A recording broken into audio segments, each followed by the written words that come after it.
start recording, start streaming. We got this going.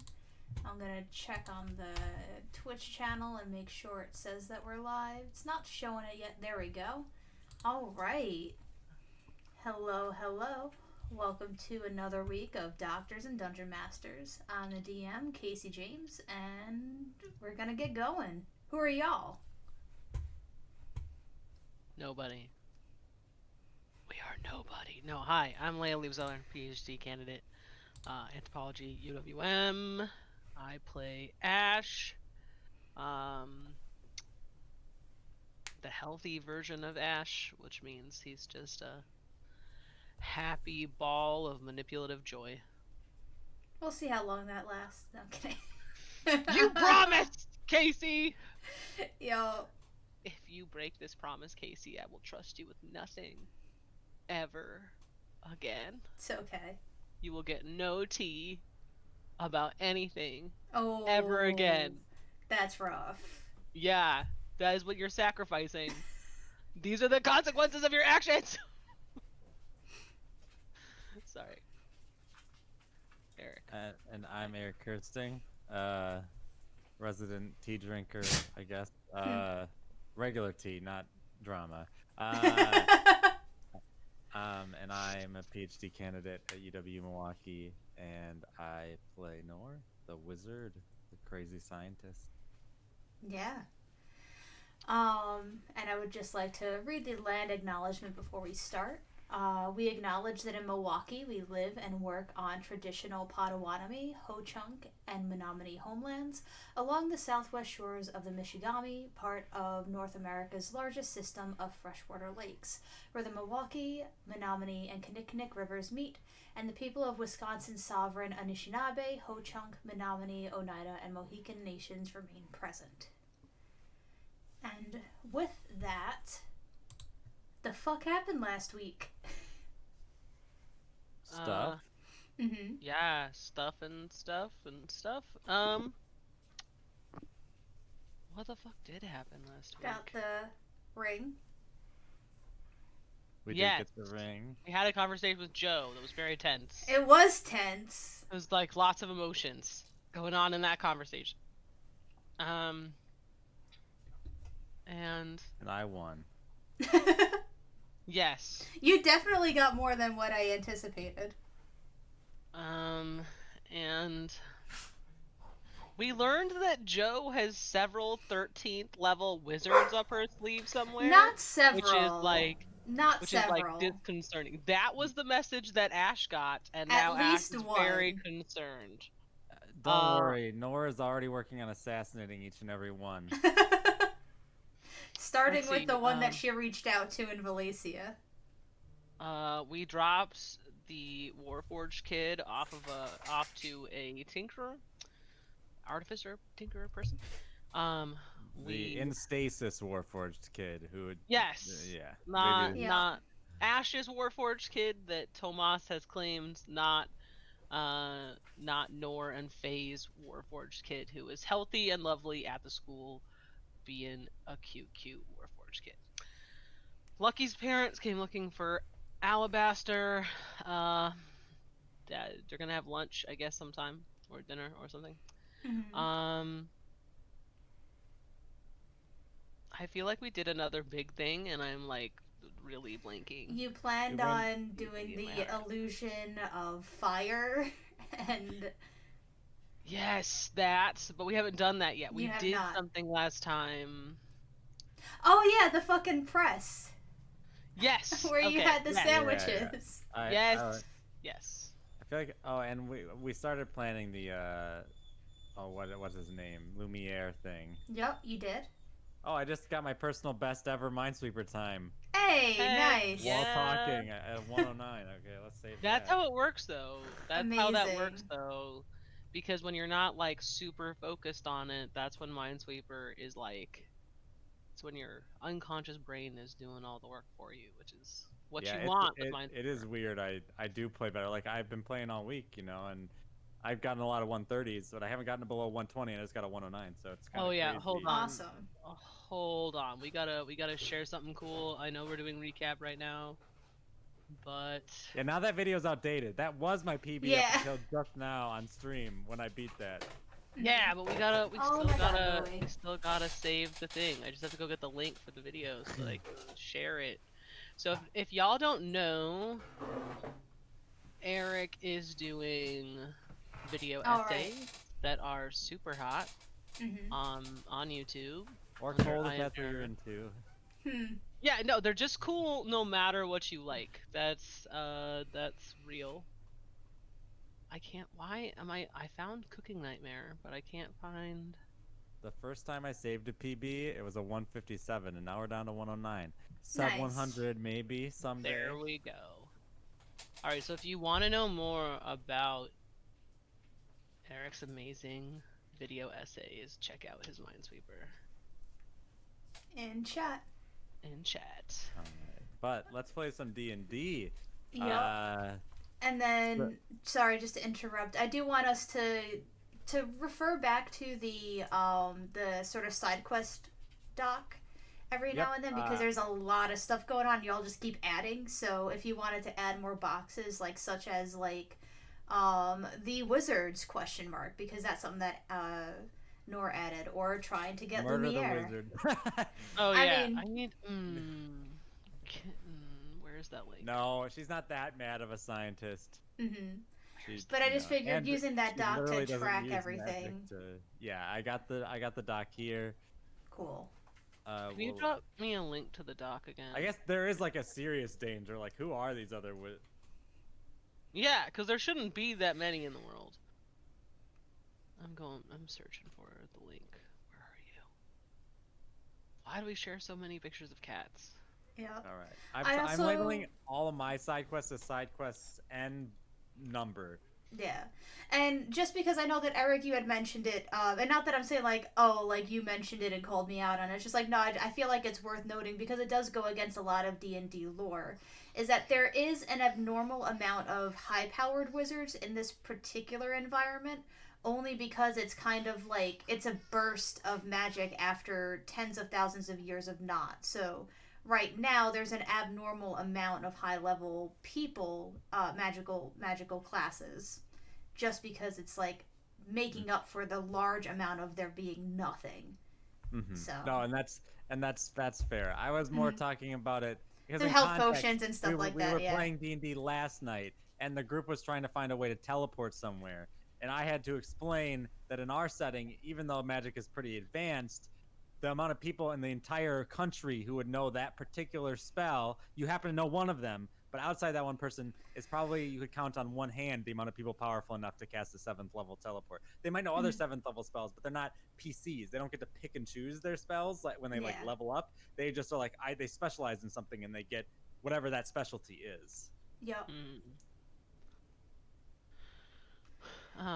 So what were we thinking about doing first? Because we have a lot of different things.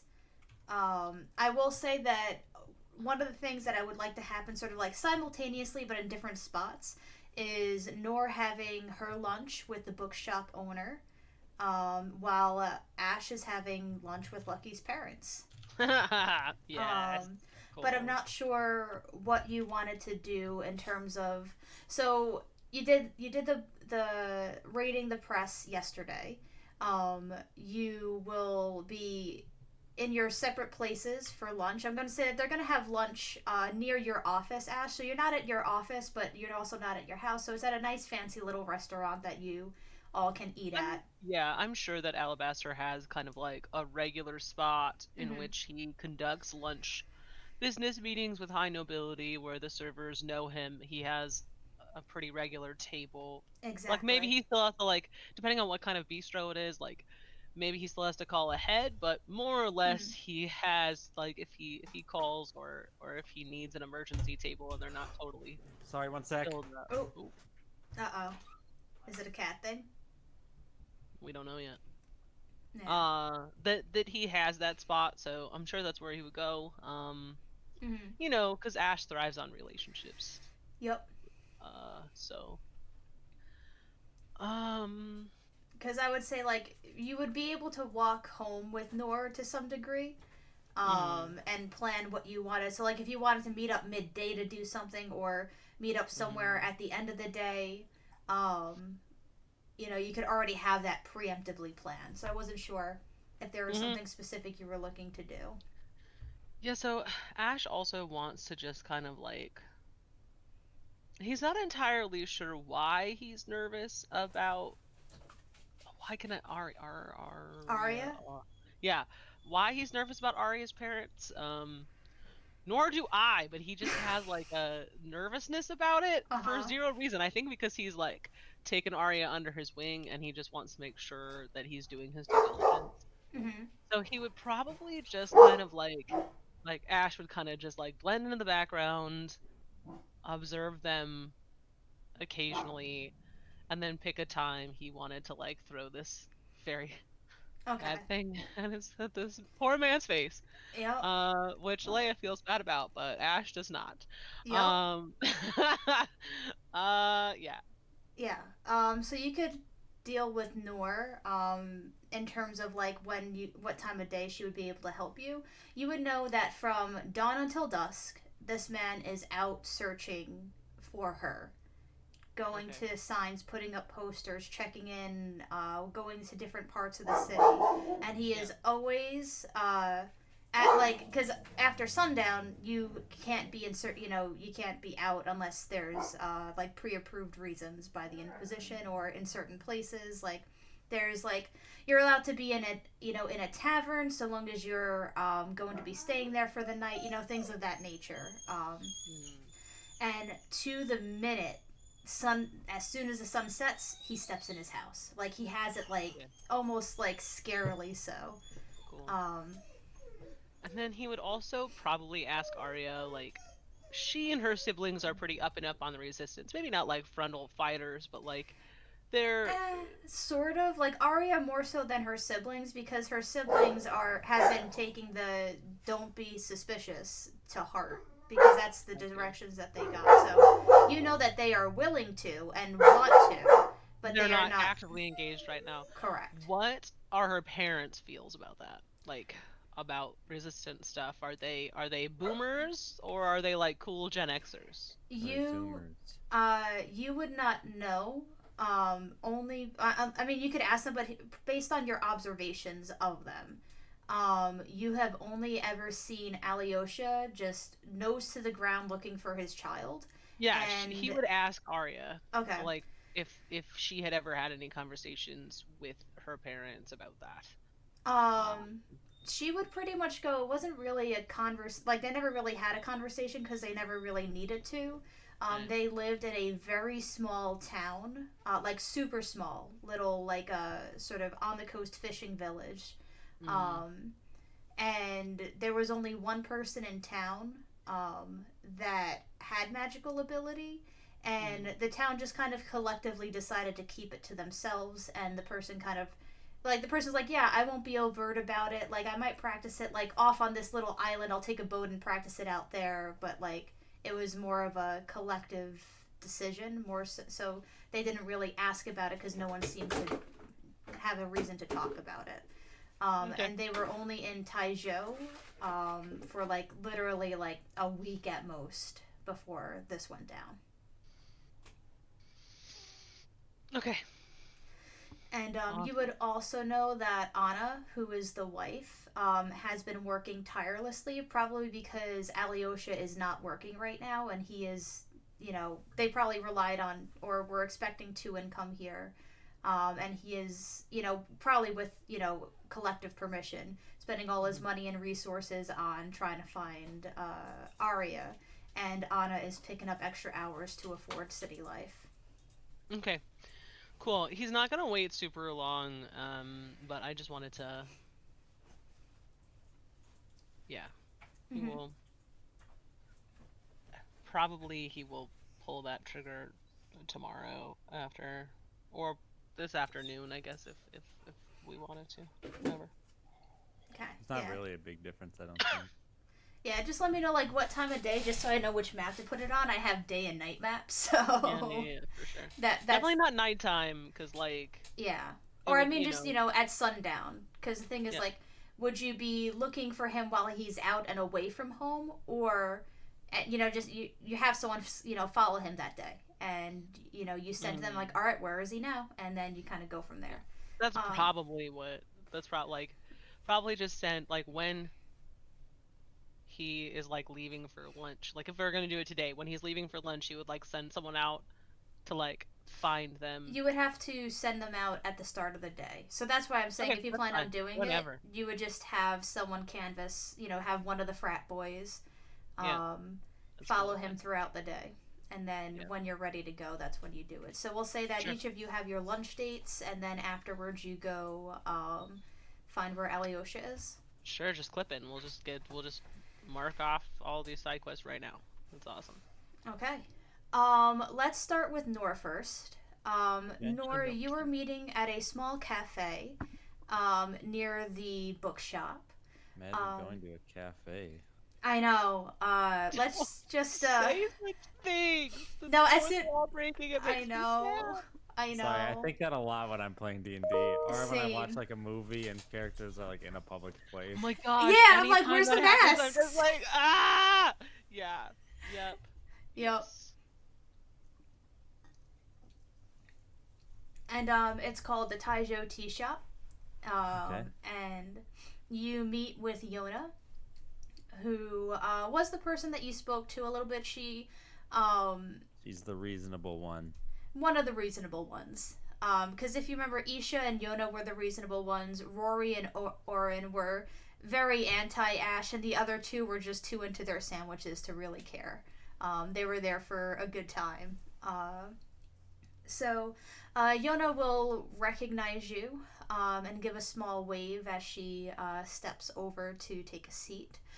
She has a small package wrapped up that's tucked under her arm, and she'll sit down and do you have tea with you right now? I mean, I would be getting it at the shop. So if she was there when I arrived, I assume I went to her first. If she wasn't here when I arrived, then She was not here when you arrived. Then I already have tea, yes. Okay. So she'll go to sit down, and she'll go, do you mind if I go order a tea real quick? Not at all. Thanks. And she'll pop off, get herself some tea, sit down, and push the package over, and say, if you wouldn't mind giving this to your friend, I apologize for making you the messenger. I have many friends. The one that you were with last night, Alabaster? I can do this. It's just a small apology from Isha and me.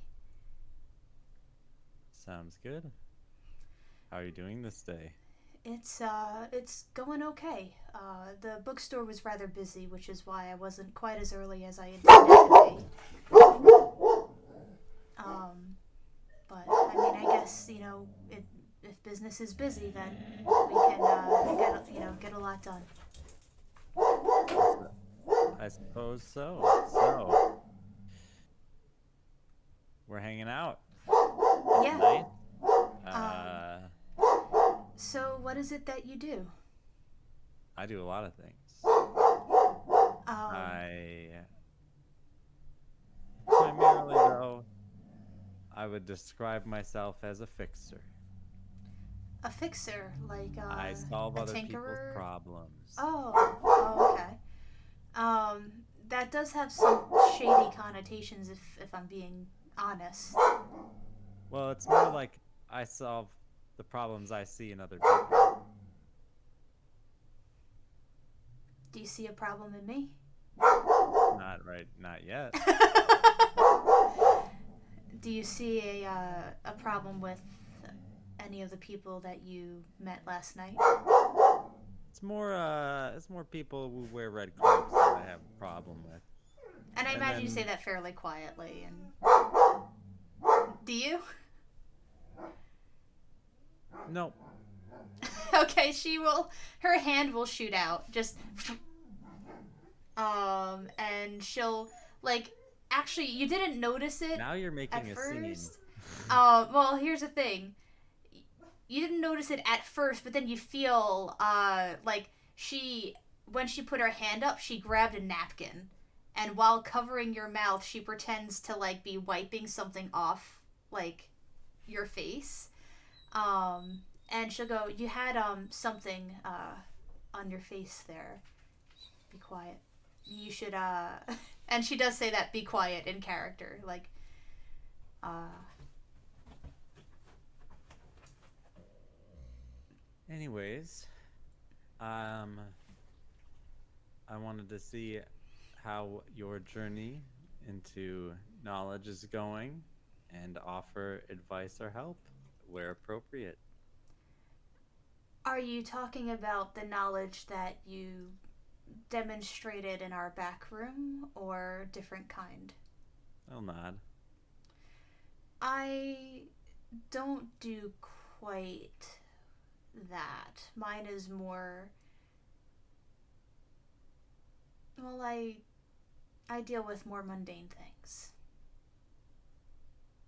What does that mean to you? Well, running the bookshop, and now you can do an insight check because you know that she seemed most familiar. I probably should have my thing up. D&D Beyond. All right. Also, I'm gonna turn the light in here. This room does not get the sun at all. Mm-hmm. I've been trapped here for 9 months. No sun. It's kind of like being in the womb. All right.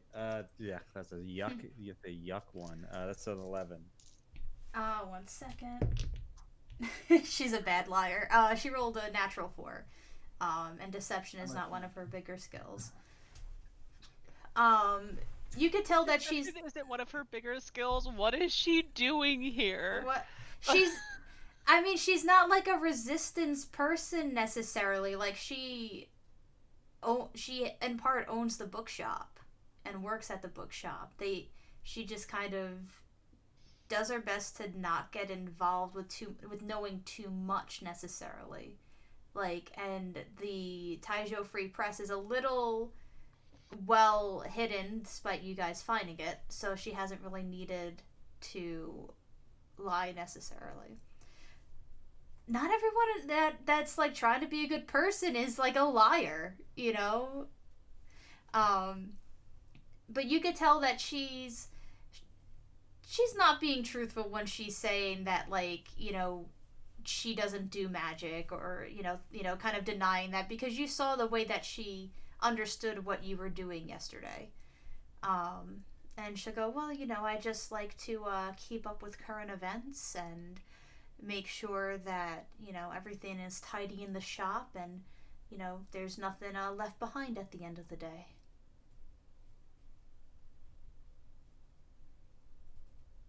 And so wait, so my insight revealed about that she Just that she wasn't being truthful about the not knowing about magic or pursuing magical knowledge, or that she has no interest in it, rather. makes sense to me. All right.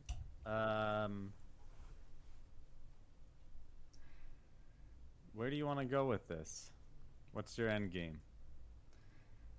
With this meeting, or with our bookshop? Both. Well, I can tell that while Orin and Rory are not willing to play nice with your friend, I could tell that the two of you are able to do things that we're not.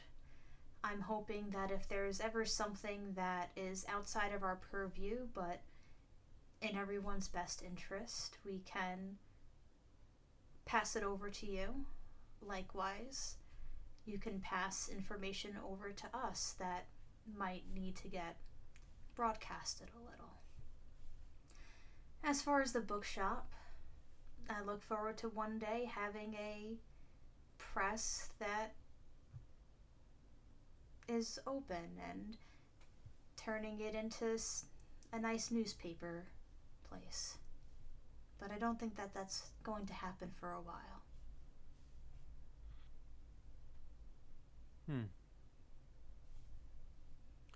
Well, those seem like fine goals.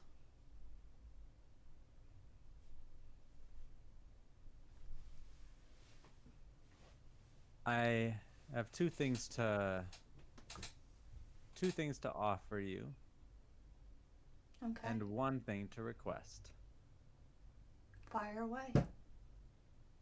To offer, I have a unique set of skills that allow me to get places where others can't, see things that others won't. And let's just say in our line of work, there tends to be moments where we'd hope someone might forget our faces or our presence. I'm pretty good at convincing people to forget things. Hmm. That is good to know. Though I imagine we could quite do with the seeing things that other people can't see. What do you mean by that? Oh, there's many meanings to that. Suffice to say, I have many eyes. And those eyes can see lots of things that might otherwise be hidden. I'll keep that in mind, especially when there's a rumor that is yet to be confirmed. We don't like to publish rumors. I don't know about that. I think you do like to publish rumors. Or at least you said we. Maybe Everything you they don't said about Ash was technically confirmed to some degree.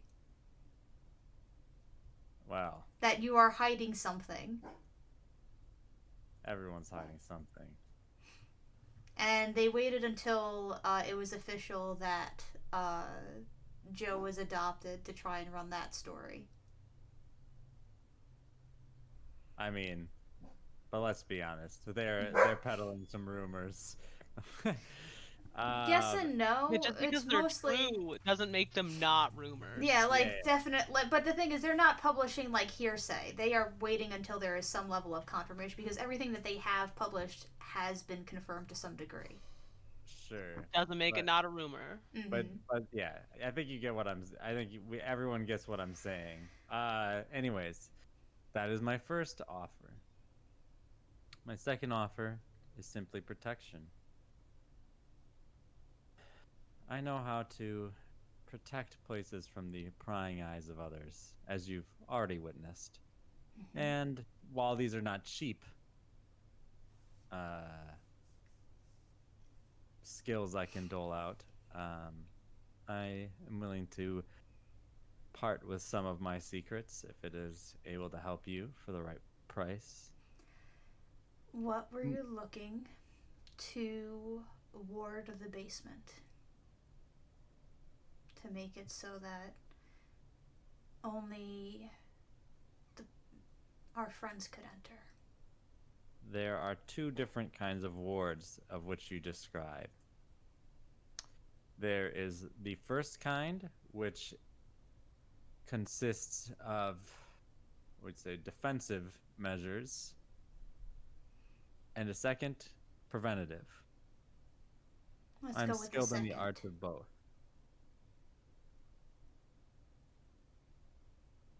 That can be arranged. We can talk shop more on that a little bit later. Fair enough. And if there is something that you need printed and distributed, we have the means of doing so. Perhaps a combination of gold and bartering would be beneficial. Perhaps. Though I have a different thing you can offer me in mind. Honestly, I don't really play politics. Then what are you looking for? Like you, information. The thing is my kinds of information retrieval are very specific, very hands-on. I can get you great information, but I can't get you a lot of it. I can get specific, not a lot. But you guys can get a lot of information. You are right. And there is a particular group of people who exist in this city. We might call them Crimson Doubters. Okay. Those who see what they and those who wear the same clothing are doing, but don't necessarily agree with it, but don't have a way out. I'm looking to get these people out. I'm looking to learn more about who's moving in and who's moving out of the city under such banners, so that perhaps a slightly less bloody ending may come about. I will admit it is not really our purview to have sought that information out in the past. However, I could make it our purview for the future. In good faith. All right. And how shall I contact you if I find anything of note?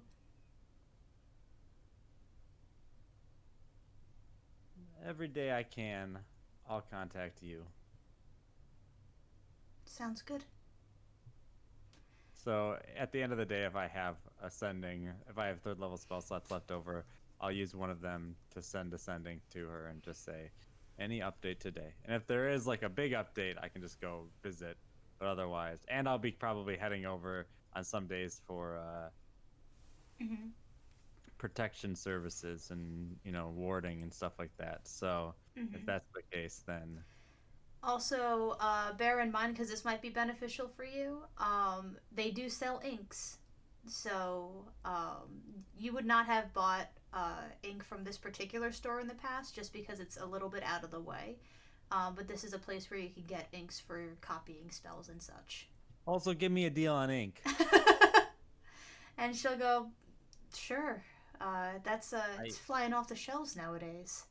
I'm pretty sure I use more ink than any other human. Or I'm not even human. Than anyone else in this city. Well, if you buy in bulk, we could figure something out. Sounds good. What if I buy 1,000 gold worth of ink? And she's just like thinking, like, do we even have that? And she'll think about it and go, you'd be clearing out our storage, I think, for at least 2 weeks, but I could do 15% off easily. 15%? You could try and haggle. I mean, this is just the start of it, She'll go, what are you, I can get 15% at the grocery store down the street on ink. And she'll look and go, well, what do you charge for something that you're describing to protect our basement? A lot more than that. Are you looking at... Let me look at Guards and Wards. I forget if Guards and Wards has a material component that costs money. I don't think it does. It does, but it doesn't consume it. So with Guards and Wards, do I know anyone else who knows Guards and Wards as a spell? Because I can't be there every day to cast it. Yeah, you would not know.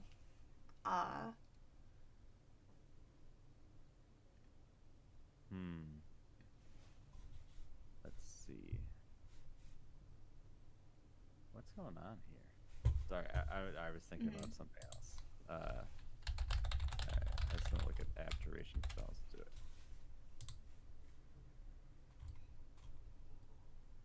Hey, it's a casting time of 10 minutes, lasts 24 hours, and then you do it every day for a year to make it permanent. Yeah, but we had a rule that it was every day for a month in this setting. Yeah. Or at least previously. Well, I could try to do it every day for a month. I would do that for this one. So, The question is, are you kind enough, DM, for that to be the last thing I do on any given day? And if we have an adventuring day and I miss a day, that it can still, or does it stop if I slip up even a single once? I'm going to say you're allowed one day in between. Okay. So you could goof it, one time, and yeah, so long as you come back the next day. All right.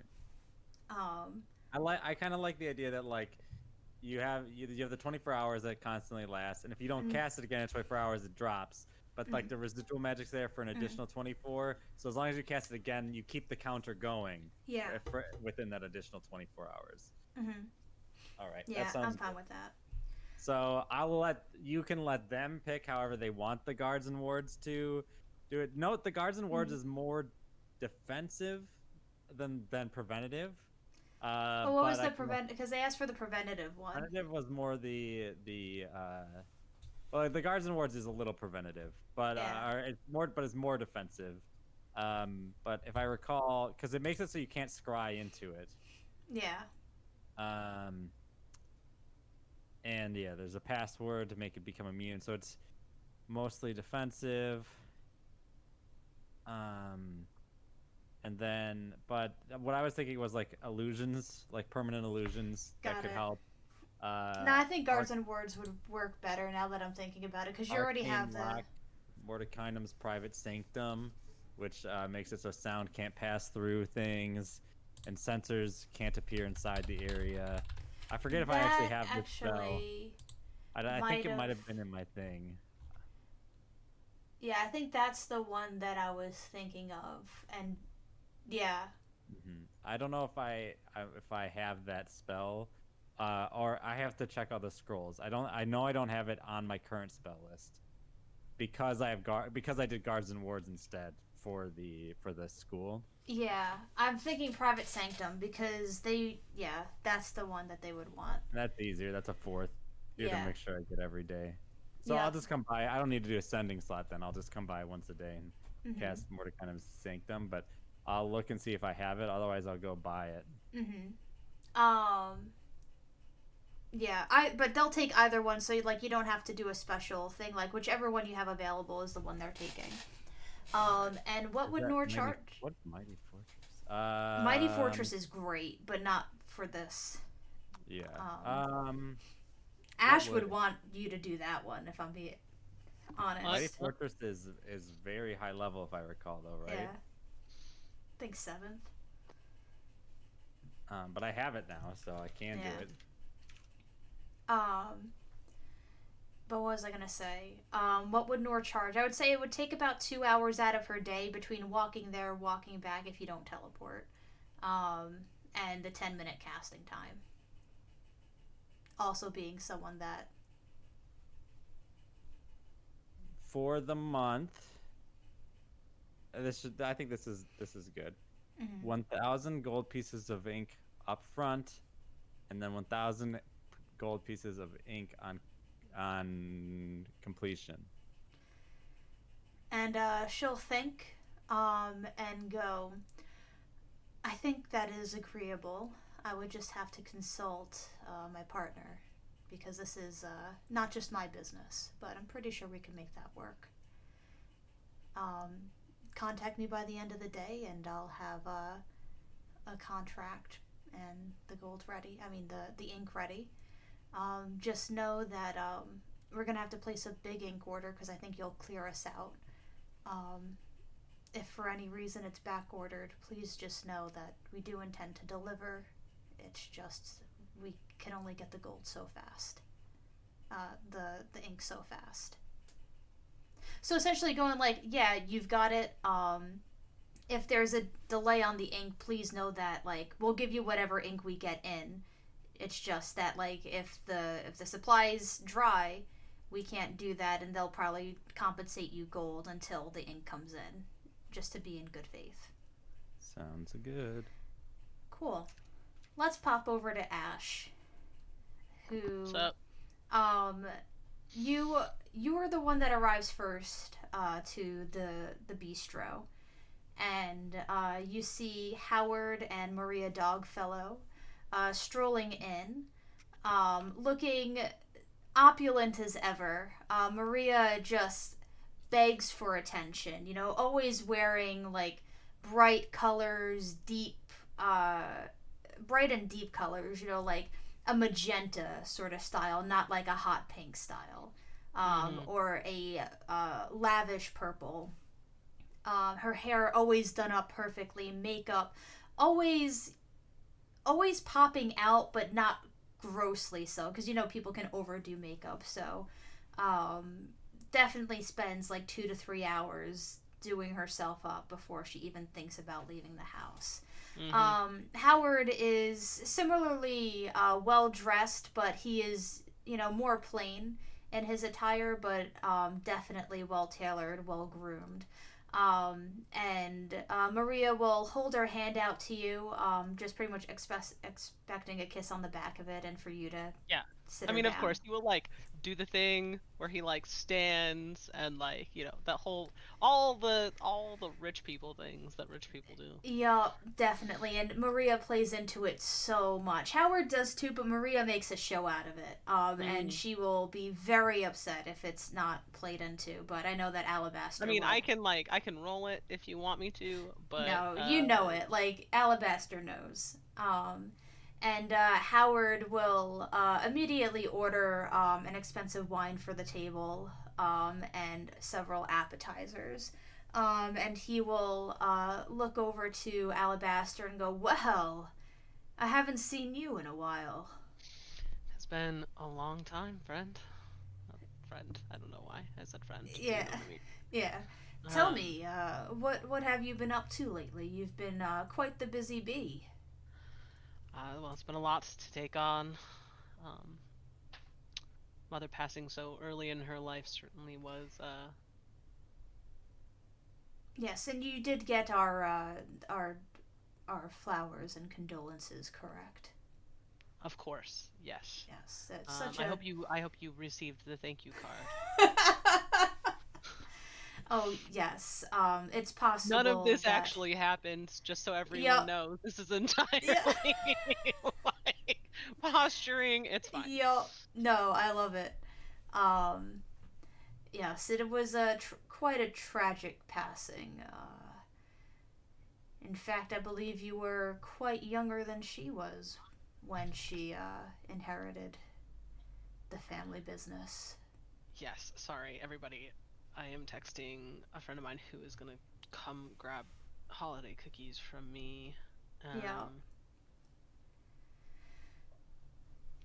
Mm. sorry. It's all good. Normally I would not allow things to interrupt stream, but he's only out here today. So, Mm-hmm. anyway, what was the question? Um. Oh, just saying that you were quite younger than Answorth was when she inherited the. Yes, we both had plans for this to be, a bit later in my life once I had settled down and had an heir and all of those sorts of things. But Hmm. life takes funny directions. Yes. I hear some riffraff in the press. You've caught the attention of the urchins, I see.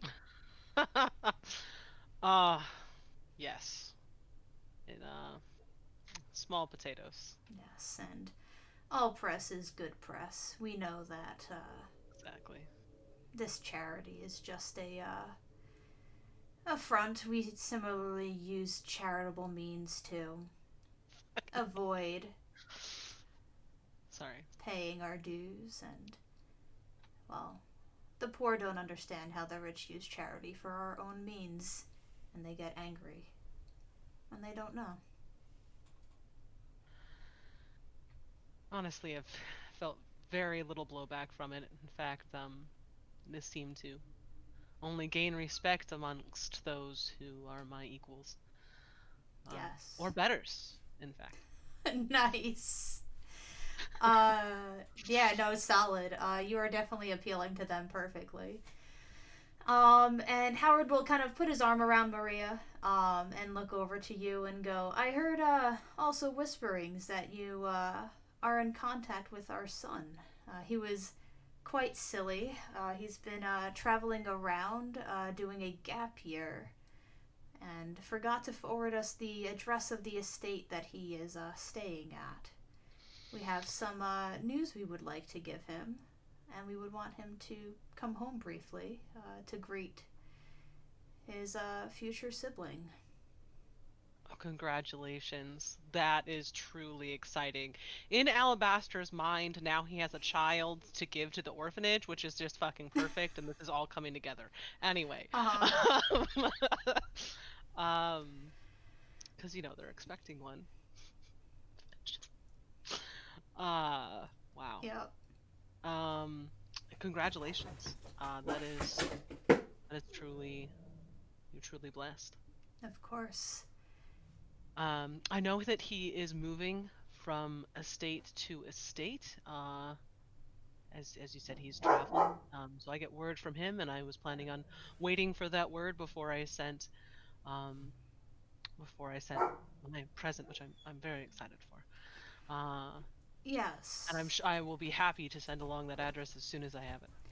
Well, we're more interested in getting him back home, so if you could just let him know that his parents are looking for him.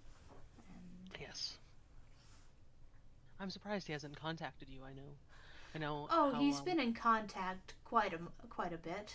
good. It's just the most recent one. Well, I believe he left the most recent estate about 3 weeks ago, and Mm, he's yet to send another one, which makes me think that he's gotten a little lost along the way, as he does, and is yes. a little embarrassed to let us know. He'll probably say he went on a retreat in the mountains or something similar. I am sure. I am sure. He always finds his way eventually back to a place he knows. As long as you walk in the same direction long enough, you'll get to somewhere familiar. Um, but as soon as I hear from him, I will certainly let him know that you are eagerly awaiting his return. Yes. Do you want to insight any of that, or are you? Hundred Are percent. yeah? I I was mean, gonna he say knows like, all of this is no, bullshit. no, I know, And it's actually very fun that they are no, no, just I like know. playing into like Yep. So, what this, sort of but yeah. information are you trying to like, or what are you specifically inciting? Oh gosh, um, it's an 18 on the die. Jesus, what's that gonna be, a 40? Something like that. Sorry, I have too many character sheets that are just like wandering around my desk right now. I need a D4. Nice. Okay.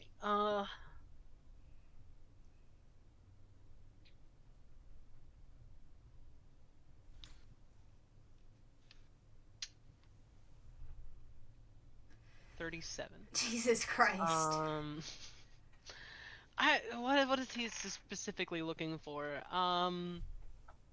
I mean, I don't know how much I can get, but like intent for what it means for Lucky to come home.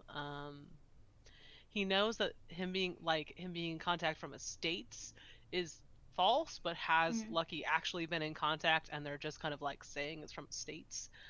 Um, Yeah, I would say that you like, how people lie. mm, And you know Howard well enough to know what his like sort of tells are, where he's like, just kind of where he kind of his eyes glaze over a little bit, and he just kind of goes on route, and you could see that whole time he was on route. You would doubt that Lucky has reached out at all. Maybe okay. in the beginning, once or twice, like maybe when he first got his face blasted, and he's like, "Oh, I'm not going to be around for a long time. Something Hmm. came up, you know." Right. So maybe at first, but like definitely not in the past year. Okay. Um, as far as intent, his face kind of turns a little bit, stonier at that point. Um, and you know that look a little bit, as in like there is a problem that needs to be dealt with. So whatever what that problem is and what dealing with that problem means, you would not be able to gain through an insight check, but you know Hmm. that that is how they are treating it, and they will be able to solve that problem by Lucky coming home. Yeah, I mean, as as a fellow heir of a deeply problematic parent, he does kind of assume that Lucky's parents are going to kill him and assumed that coming in, and for this Yup. that like confirms it for him essentially. Yup. Um that they would kill him or institutionalize him in some way or somehow make him incompetent, Pretty much. either Now by that they law have or another. actually. Yeah, now that they have another heir. Cool. Oh, and they've definitely been using the name Lucifer instead of Lucky. Oh yeah, for sure, definitely. As has Ash, Yeah. Alabaster, because that's that's his name, even though it's not his name. Yeah.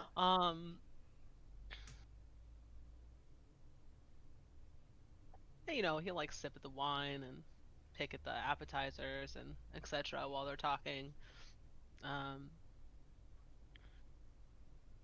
And he'll say, "I have perhaps a more sensitive matter that I would like to discuss with you as well. Only because I know that your experience is so vast, I figured you might be a good person to discuss this with. Well, yes. Have our friends in Red been in contact with you?" Well, of course, I am contracted. I build many inventions and architectures for them. Good. I am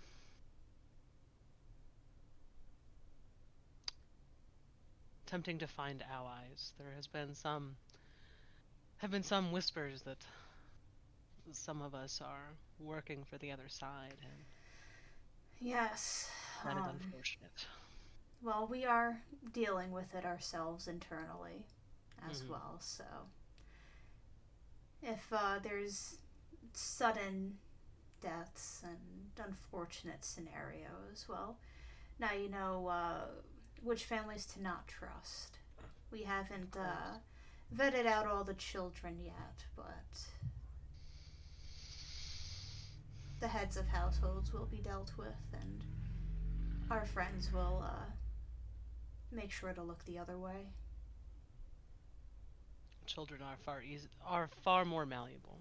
Of course. And are you looking to? I mean, you don't make things like I do. You're far likely to be of much value in the way that I am. But are you looking to have your shoulder tapped if should they need your resources? Yes, if they are looking for anything. Although I don't have any skills per se myself, I do have a vast amount of resources that I am attempting to consolidate and rework to fit the needs of the city better, of course. Well, that is good to know. And I do have quite the quite the space for manufacturing, should that space ever be needed. Yes, that would be quite helpful. Currently, my facilities are almost at max, so we will keep you in mind, Alabaster. Please do. And they'll make chit chat, idle chatter. Sure. Pretty much boasting about boasting about their money, how, and then also, playfully debating whether they think it's going to be a boy or a girl, the baby, and like different names and things of that. Maria will talk about all the galas she's running for charity, and all that. And then you wouldn't get the names of the people that are going to get murked soon. Not in this chat. If you wanted to push for it in another time, that is possible. But yeah.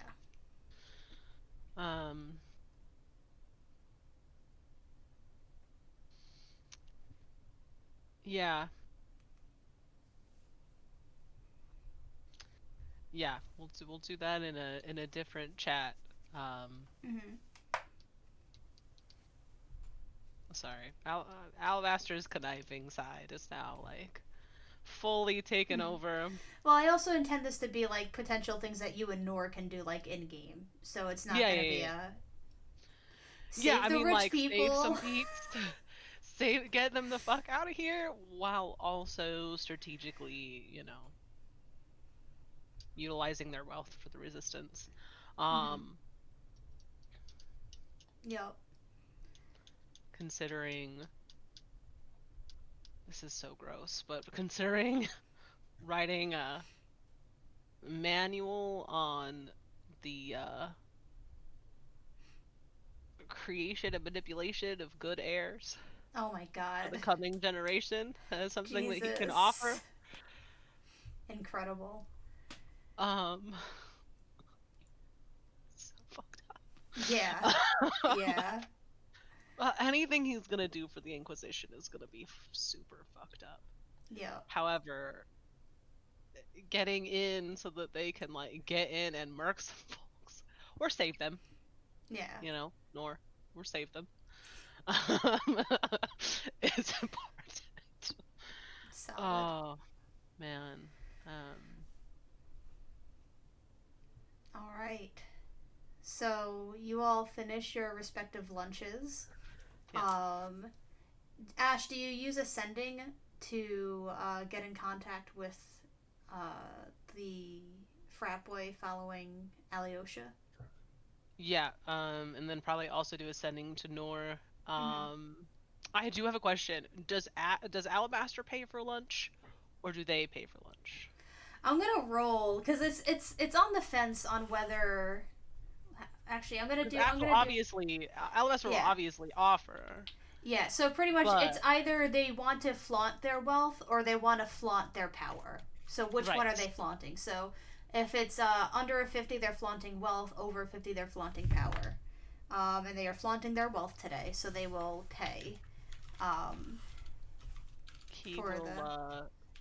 then send a small gift for the child Mm-hmm. uh, in the next 24 hours or so, just as a thank you for joining him for a meal and so that they could catch up. And he's so excited to meet this child. Sounds good. Yep. Yup. So there's that. Yeah, so you send I'm just gonna give you, unless you're just looking for information from the frat kid, so Right. you send like, hey, where's he at? And you would find that he is currently at one of the markets, going from stall to stall, Okay. seeing if anyone saw her. Just kind of going to a populated area where there's a lot of people coming from different parts of town. Hmm. So what do you send to Nor? Nor, you would know that this was on the docket for today. Yep. So. He would just send to Nor, hey, this is where we're going. Want to meet at X point that is like on the way there, but also in between where they are both at currently. If that makes sense, so they can like not be doubling up on transportation time. Yeah, that sounds good to me. All right. So, you meet up. I've put you in the smack dab middle, but we'll move you back a bit. So you meet up somewhere a little bit further away, and you make your way into the. Sorry, Eric. Can you mute yourself when you're typing because it's really distracting for No me problem. at least. Thank you. So you get to the marketplace. You're on the south side. There's alleyways on either side, so anywhere you see a break in between buildings, it's an alleyway that goes about like 50 feet back. And most of these are temporary structures, like over here, but then there's more stable structures where it's kind of like a mall almost, but like an outdoor mall in a way. So as you approach the entrance to this, it's bustling. It's busy. It's got a lot of people in it. I would say like it would be like half speed movement for combat, just because it's congested. So tell me how you try and find him. Ash, you would know. Well, actually, I'm gonna put it in chat what he looks like because I like having um, pictures of NPCs. Pretty much, he is like 5'10", 5'11", well dressed. Always. You could tell that. I mean, he's that he's a famous composer. Like he probably is pretty well to do. like someone who would make like 100 grand a year, but not like, you know, totally opulent. And he's probably wearing like some of his best clothes to be presentable so that people would take him more seriously in his search.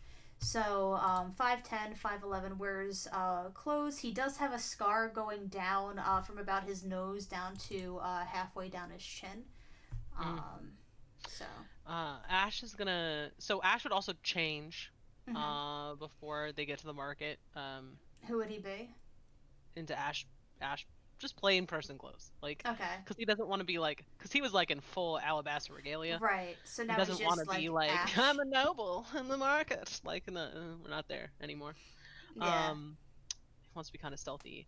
He's also gonna give Nor a die of inspiration. It's a D8 for that stealth check that she's gonna need to do magic in the middle of the square right now. I think what I would like to do is kind of lean up against like in a wall or an alley where I can still see things, and Mhm. it's at this.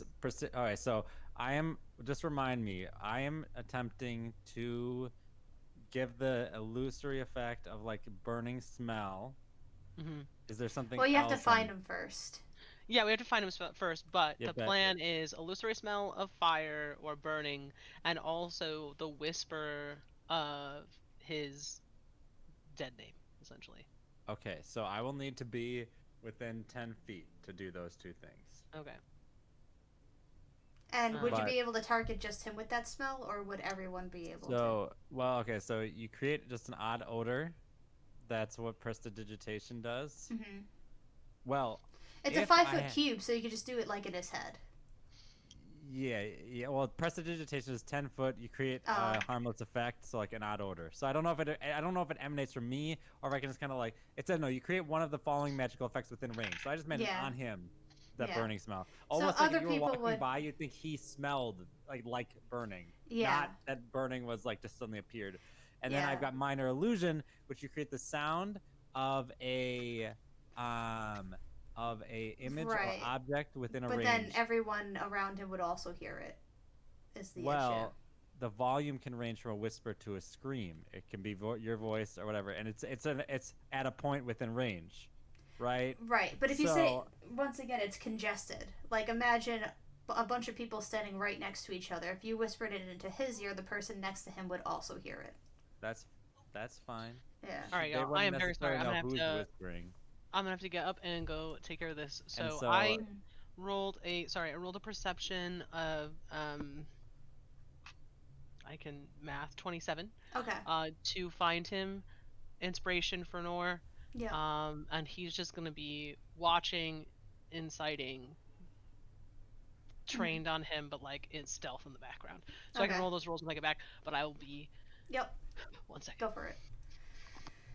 Yeah. So, and it's also just pretty give me loud. just a second. Yeah. So just like you could still do it, but just bear in mind it's kind of loud in the market. Someone would not be able to hear a whisper. Unless or you I would. put it right on his head, right? Yes and no. Like someone could whisper in my ear, but if I'm focused on talking to someone or if there was too much noise around me, I would not hear it. Yeah, just give me just a second.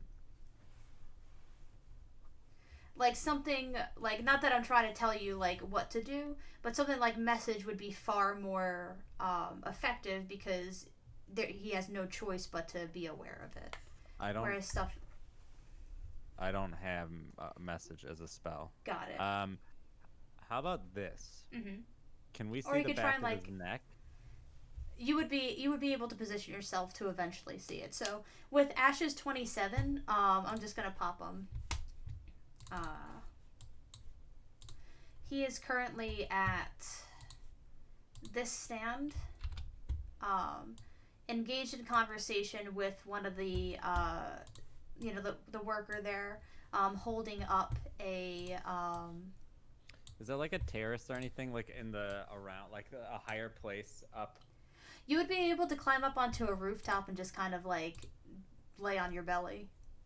And there's so many people, there's so much stuff going on. I'm gonna go ahead and get I'm gonna purchase as we're walking up like a cat thing or whatever, like just like something to put in my mouth, and I'm gonna climb up and just lie on the back like I'm just chilling. Yeah. And tell me if this is okay.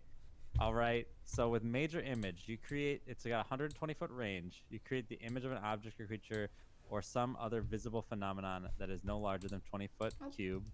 The image appears at a spot you can see within range and lasts for the duration. It seems completely real, including sound, smells, and appropriate sound temperature for the appropriate thing.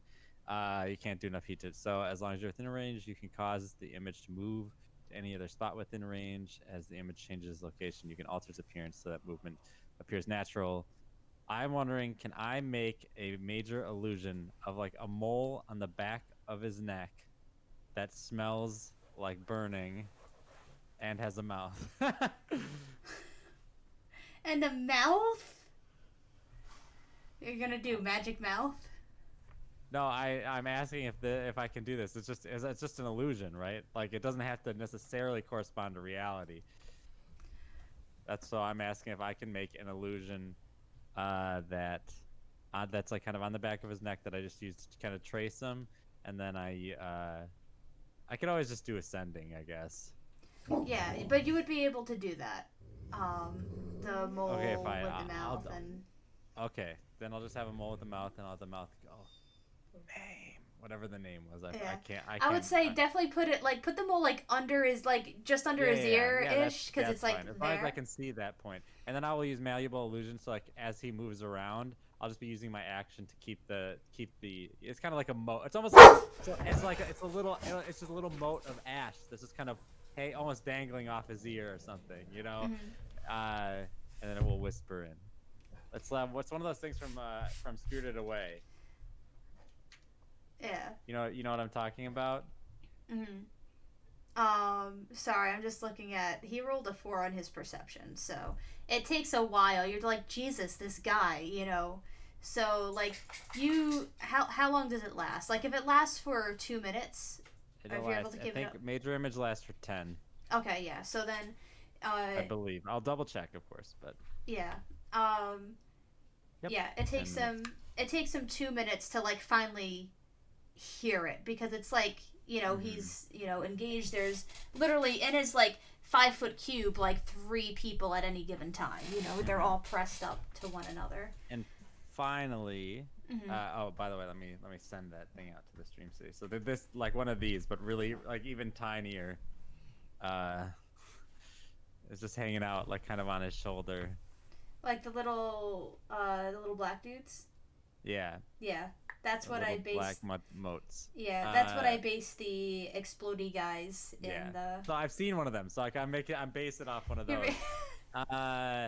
And so and so my goal is to do it like on command. But I'm sitting up on the roof, kind of just acting kind of relaxed with like one eye towards it, just kind of looking inconspicuous. And what I would like to do is, so it does have, this is a VSM spell, so it has verbal, somatic, and material. I would like to, it has a bit of fleece, and I'd like to, if I could just have like in my jacket, I got my hands in my jacket, and I'm doing the somatic and material components like in with my hands kind of locked away, and then I'm just kind of muttering to myself, but I'm way up on the roof kind of whispering to myself so that no one can really hear. You know, maybe I'm just, Give me a performance check. Because I'll try to form the verbal components kind of like almost like a song. Like I'm just humming. Yeah. Like, you know what I mean? Or yeah, whistling. You could definitely sing, you know, the stuff.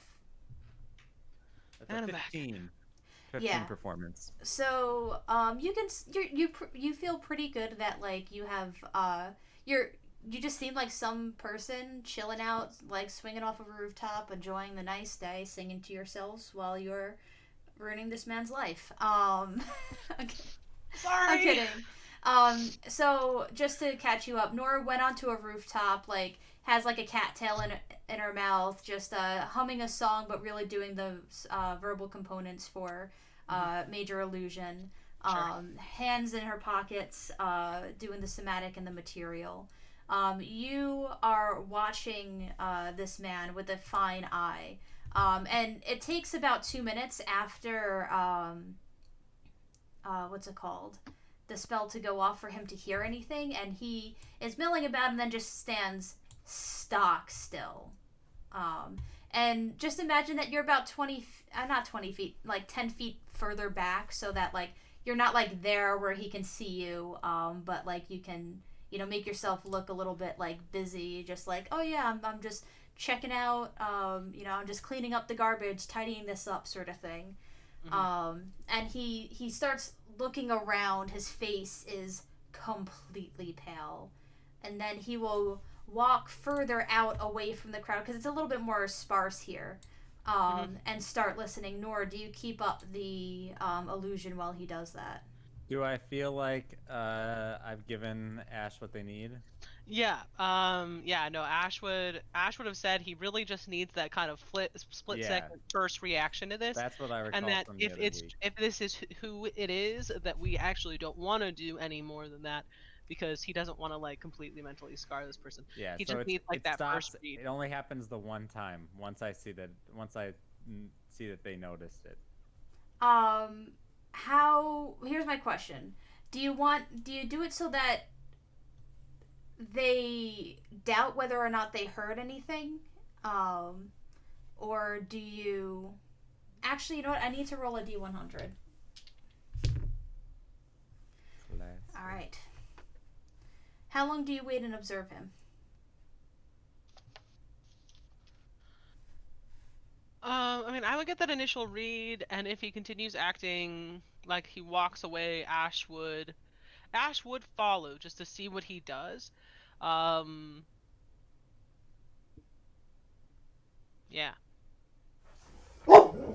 Yeah. So he paces. He is anxious. He looks sick, to his stomach. And he keeps in this area for a little bit thinking, and you could tell with your passive insight that like there's something big going on in his head right now, that he is debating what needs to be done. And do you stay to wait for his decision? Yes. I'm gonna dip into an alleyway. Then is there no one looking at me? Roll me a perception check.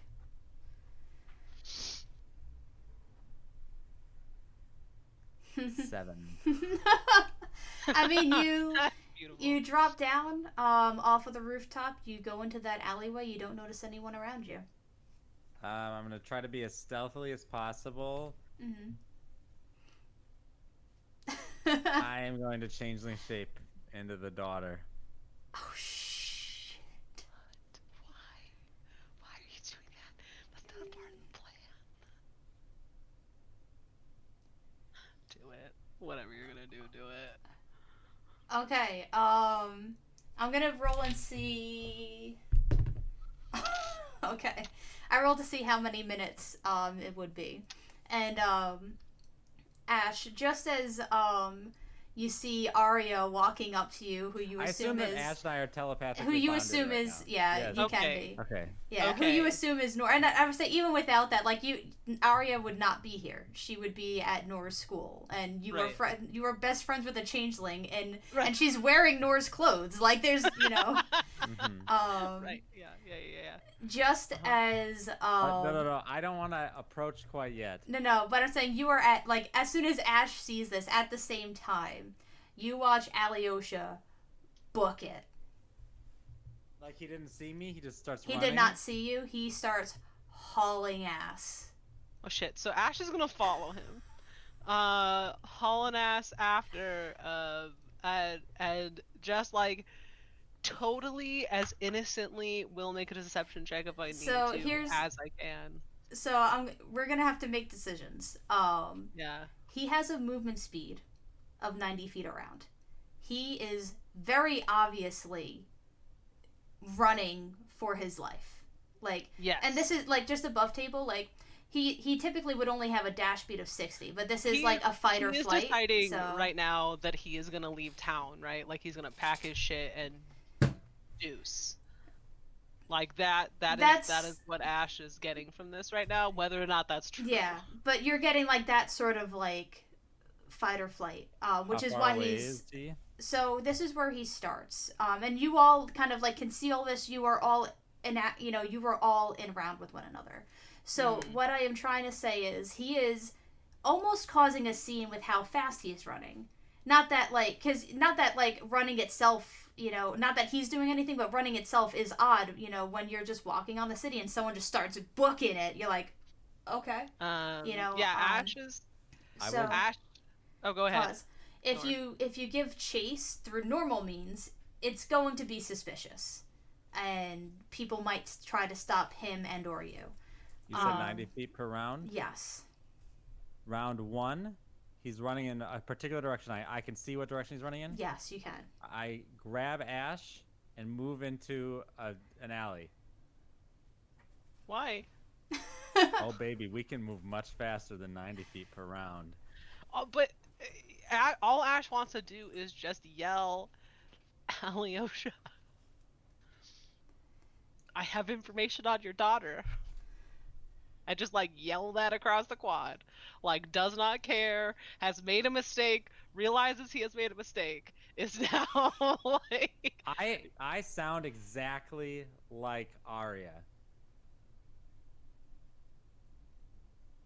I have a plan. Okay, wait. So the other dude's dead, right? Like this guard that we killed, he's dead, right? Like that happened already. What guard? The guard that Arya spit on. Oh yeah. We murked him. He's gone. Well, you murked him. Okay, I just wanted to make sure that actually happened. I couldn't remember. No, that definitely happened. If I had actually done that or not. So All before he so yells Nora that would across very the quad. quickly tell you her plan, and you can Yeah, you could say we could say this like as you're doing it, so. Dimension door into an alleyway where he's going as he crosses by Dad. And like say that out of the alleyway at him. Sure. I guess this is a really bad plan, but okay. I assume I know the point of another alleyway in that direction because we walked from that way, right? And I have city secrets, so I should know like kind of every alley. And you grew up here as an urchin. You are. That kind of major magic makes Ash very uncomfortable. But if Nora believes she can do it, fucking inspiration. Like, all right, let's go. All right, so he books it. And Nora, you are able to what's it called? Pop into an alleyway. We're gonna keep the same map. And Ash, so tell me how you're positioning yourselves. I'm gonna say that Nora, you are able to pop like far enough, like maybe you do like the full 400 in a way so that you have time to prepare how you want the two of you to be standing. So how would you want this to go? We'll say like over. This is the 1 second. This is the alleyway. So anything from like here over is street. So this part over here is like shop, and then all this is alleyway. Yeah, I mean like I would say just like Nora's plan is just like pop in as he's approaching, like right as he gets into hearing range, just says, "Dad?" For Arya to say that? Yeah. Yeah. Okay, and then where's... I mean, I am in Arya, Arya's voice, yeah. And where is Ash? Ash would just be like right next to Nora, like just like right there.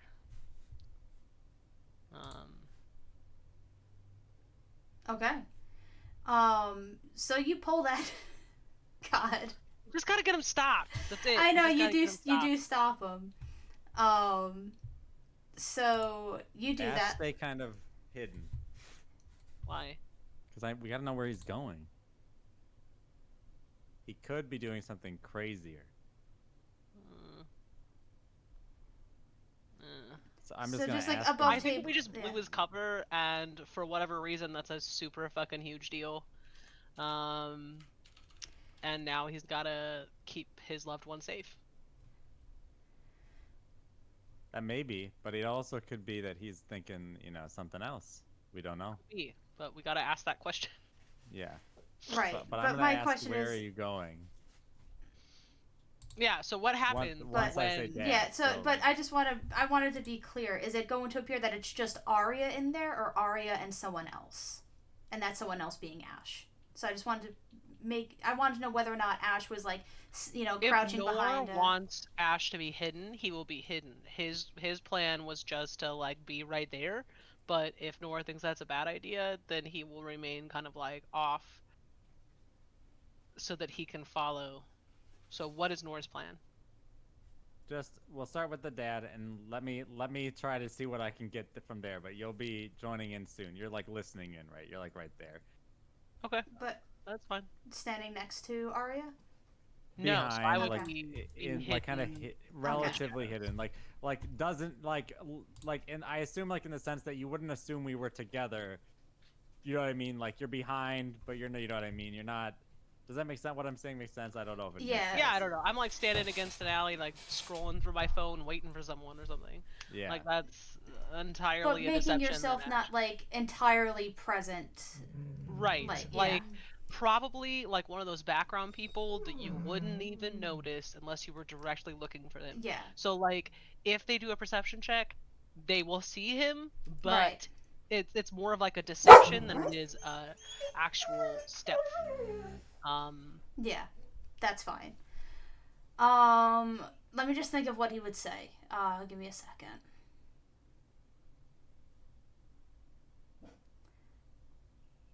Yeah. I think I know what would happen.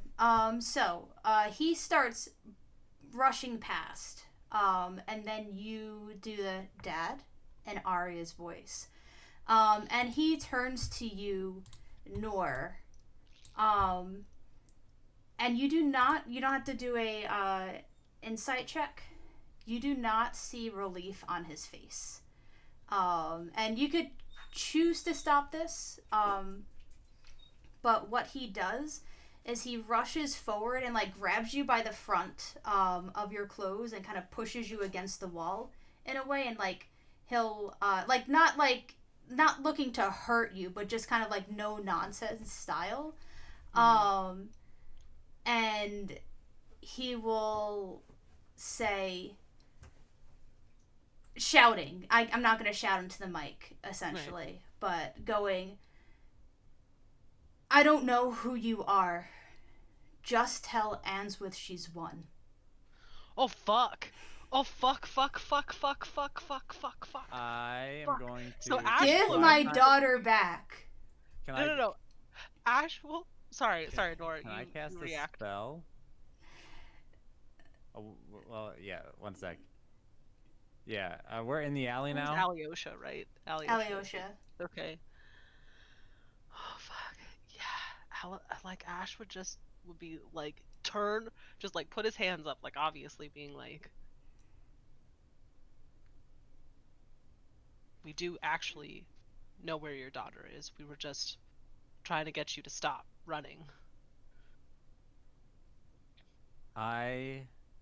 And she is safe.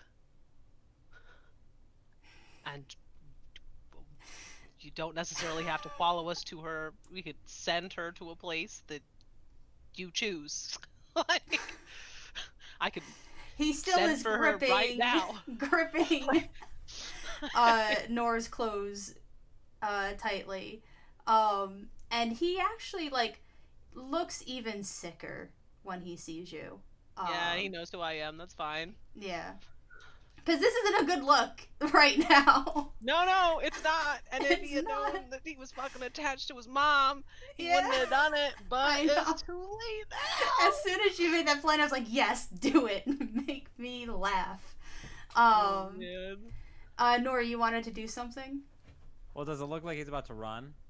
No, he does Okay. not. I was gonna cast Wall of Force. Okay, yeah, you wouldn't. But I don't need to do that. So. You would not need to do that. And then I will just like have a small look of sadness in my eyes. He and- does. Oh, go ahead.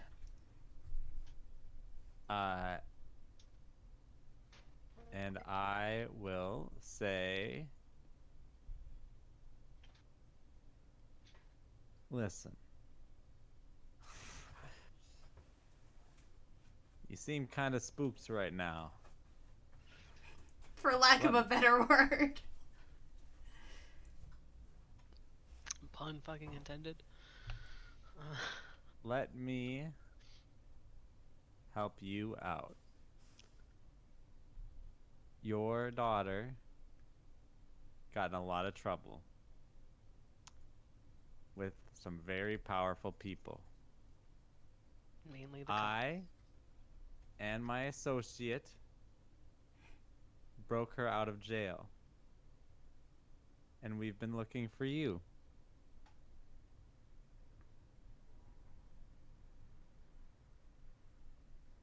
Now, I cannot bring you to your daughter right now. It's not safe for you. But And he has been staring at Ash because he's a fucking crane. This whole time you could tell that he's been listening to you, but before he is willing to listen more, there's like questions that are like pressing right now. Yeah, Ash will answer whatever the fuck. And he'll look at you and go, "Did you do that?" To what? My name. Break her out of jail? My name. Yes, I needed to make sure that our information was correct. How did you find it? Through a whole lot of digging. Why?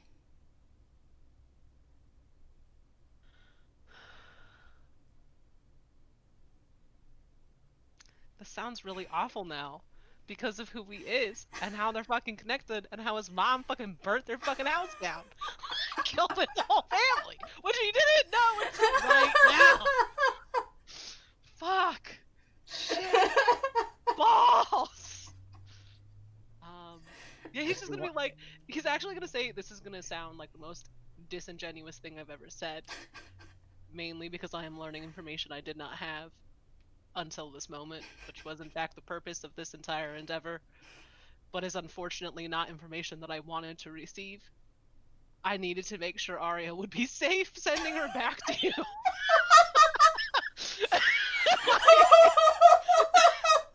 Like, and it's just like all over Ash's face, like totally genuine as he can be in this moment. Like, fuck, man. Fuck. All I had for this moment was your previous name, and that your house had burnt down. And now I have learned things. Other things. That make this entire situation... There's not a good word for it. Unfortunate. Awful. Deeply embarrassing.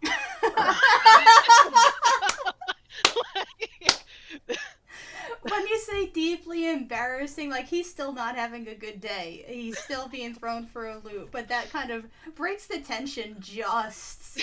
Like, Ash is just gonna bring in them bard skills. Hard. Yeah.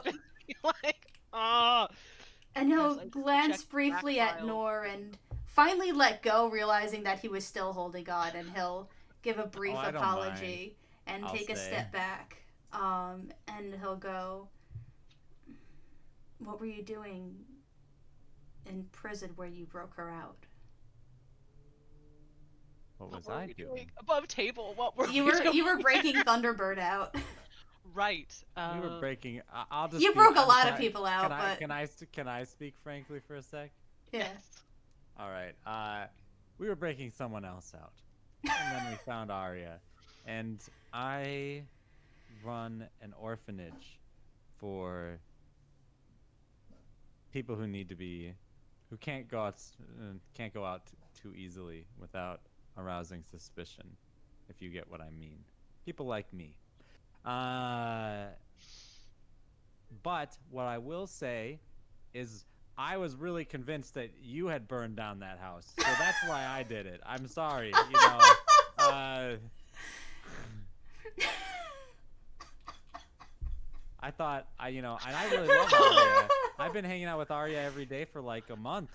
She's a great girl, but she's got a bit crying of an attitude, at and that's this why she point? was in prison. Like, not sobbing, but, just kind of, like, just to know that she's been safe and not, like, having All a character hell arc show. bucket. Yeah, people Yeah. that are looking after her. Like just that he can't help but cry. Um, and One he'll of the reasons it's taken us this long to come to you is that uh well, what happened was she spit on an Inquisition guard. That Inquisition guard got very mad.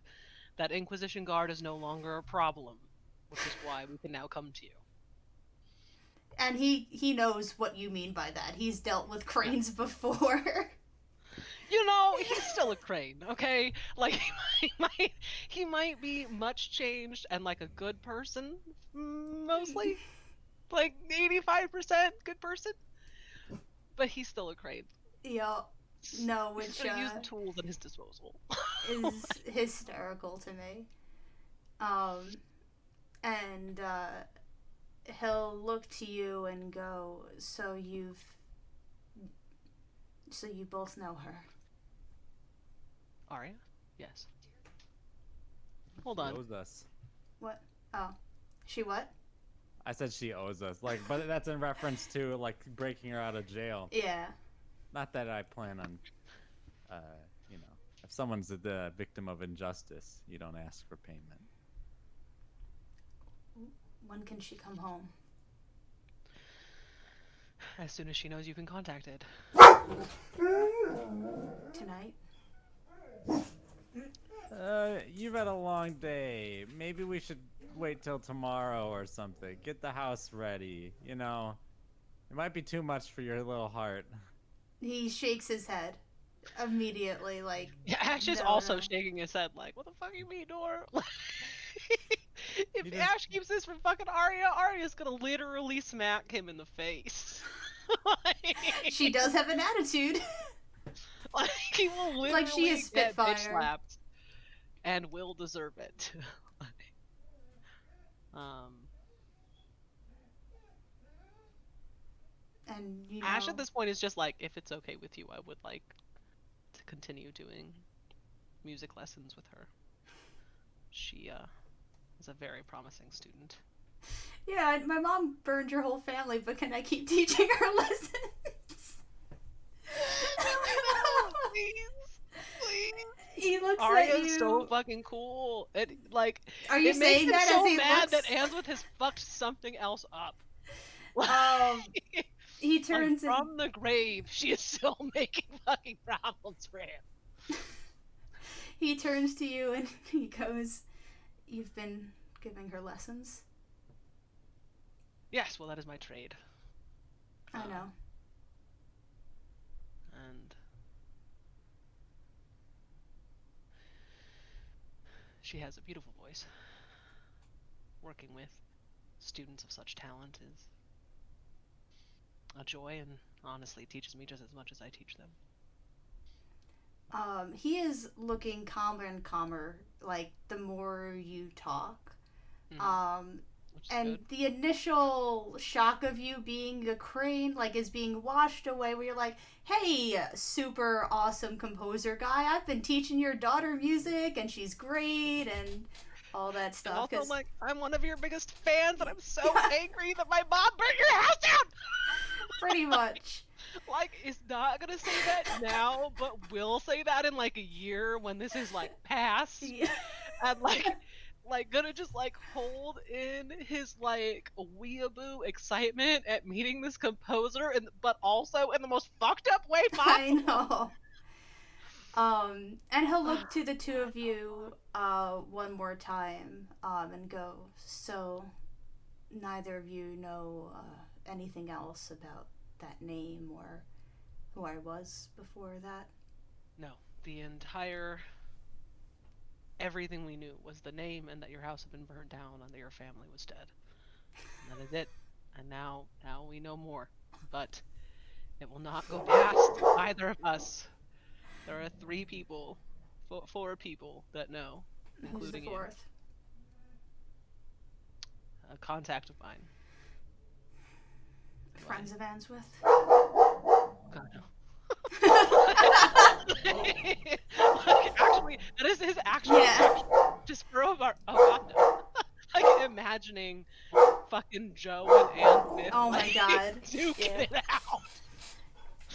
Oh man. And so he'll then go. Sorry, he had a question before that. Friends of Joe. Oh, but she's definitely dead. No doubt about it.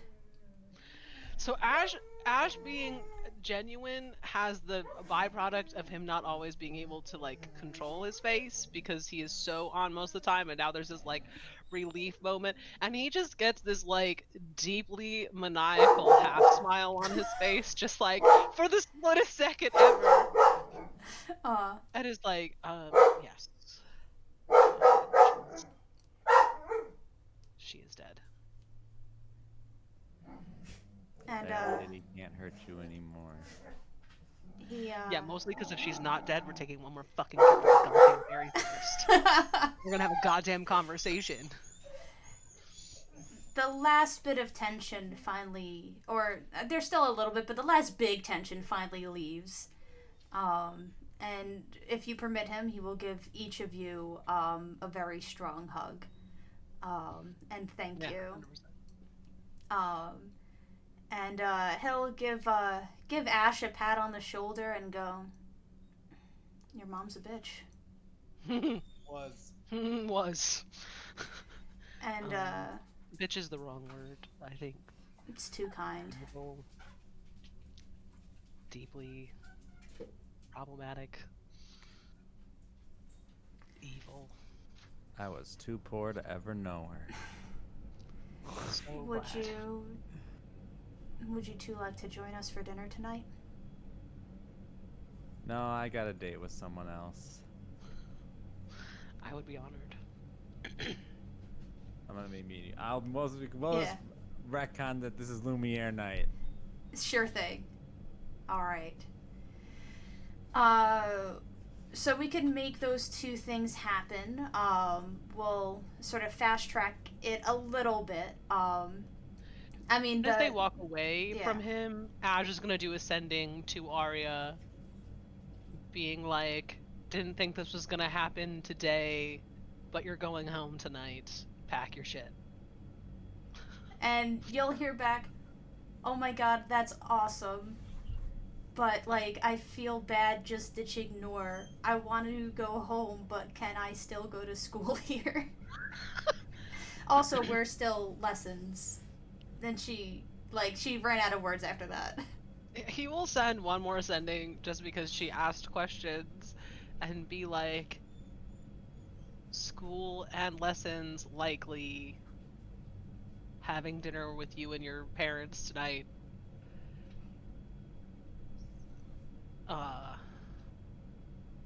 Talk to your dad about it?" Like, yeah. Sounds good.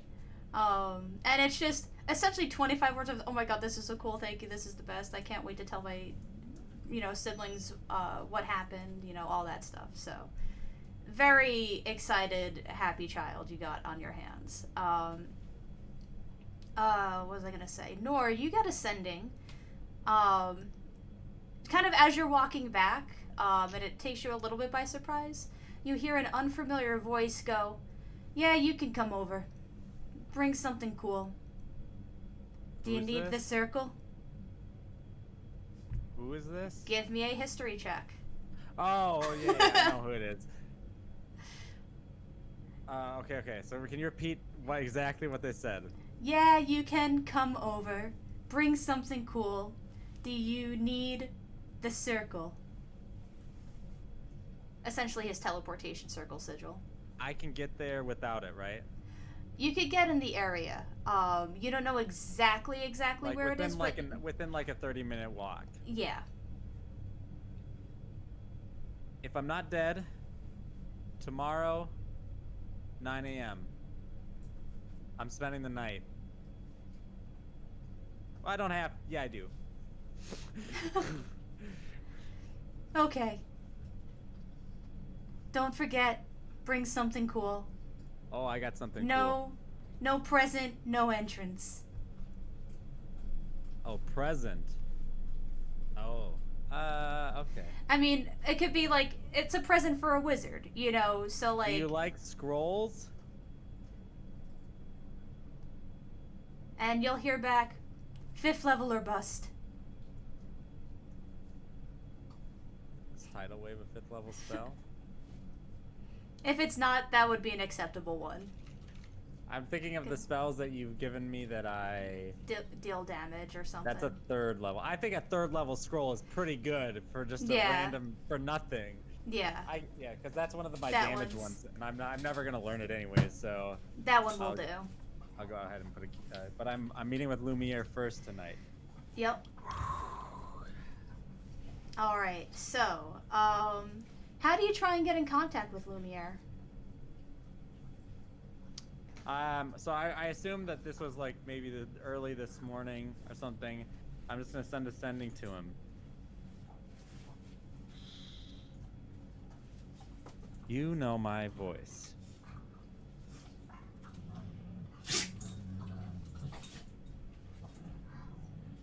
I want to talk. I'm sure you miss me.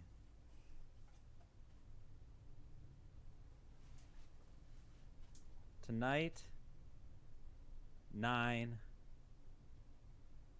at, and I'm gonna assume that I'm gonna say like a fountain in the city that is usually pretty populated. Yeah. So I'm gonna say it's gonna be called Dove's Fountain. at Dove's Fountain. Come alone. I will be. Love ya. Sounds Just good. kidding. I don't put that. I No. don't put love you at the end. Love you. Bye. See you the then. right I'll side. say see you. I'll say see Yeah. you then. Sounds good. You hear back number 47. I didn't expect to hear from you. Looking forward to it. And that's it. He doesn't use the phone. Yeah. He suddenly dogs bark in the background of the message. Yo. Oh, we stop. I know. Yup. So we'll do with that one, unless Ash had something to do in the... Because I figured we could do, like, the evening stuff. Kind of, they happen simultaneously, but, like, separate scenes for it. But is there anything that you would want to do during the day? Not really. He would probably go help Arya pack, or like might go to Tomas and be like, "What the fuck is happening?" like just a hashtag ends with still fucking suck stories.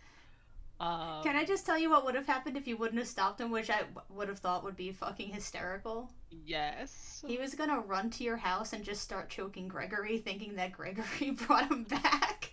Just like, not like choke, but you know, like shaking him, like thinking that. Oh my like followed him to my house.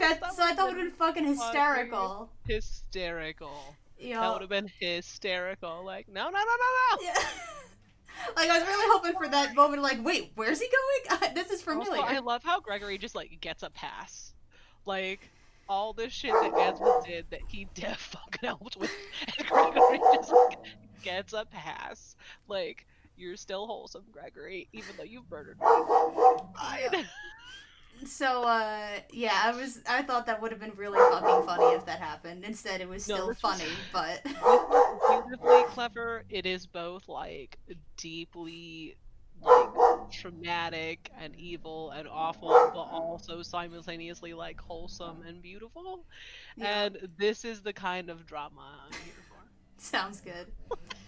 Yeah, I mean, Tomas will, you know, sit there and, like, give you all of his attention, be like, oh, wow, yeah, that was definitely, like, sort of a bad idea. Like, what, you know, like, just almost making fun of you for how bad of an idea it was, only because you know now how bad of an idea it was. Right. And we he's didn't know how definitely bad of an trying. idea But you also know that he also would have endorsed that idea in the moment, you know, so, like, he's just definitely just, you know, just being a sarcastic bitch with you, pretty Yeah. much. 100%. Yeah. Uh, What's it called? Would you what's it called? Bring anything or anyone to the dinner at Alyosha's place besides Arya, or yeah, obviously Arya.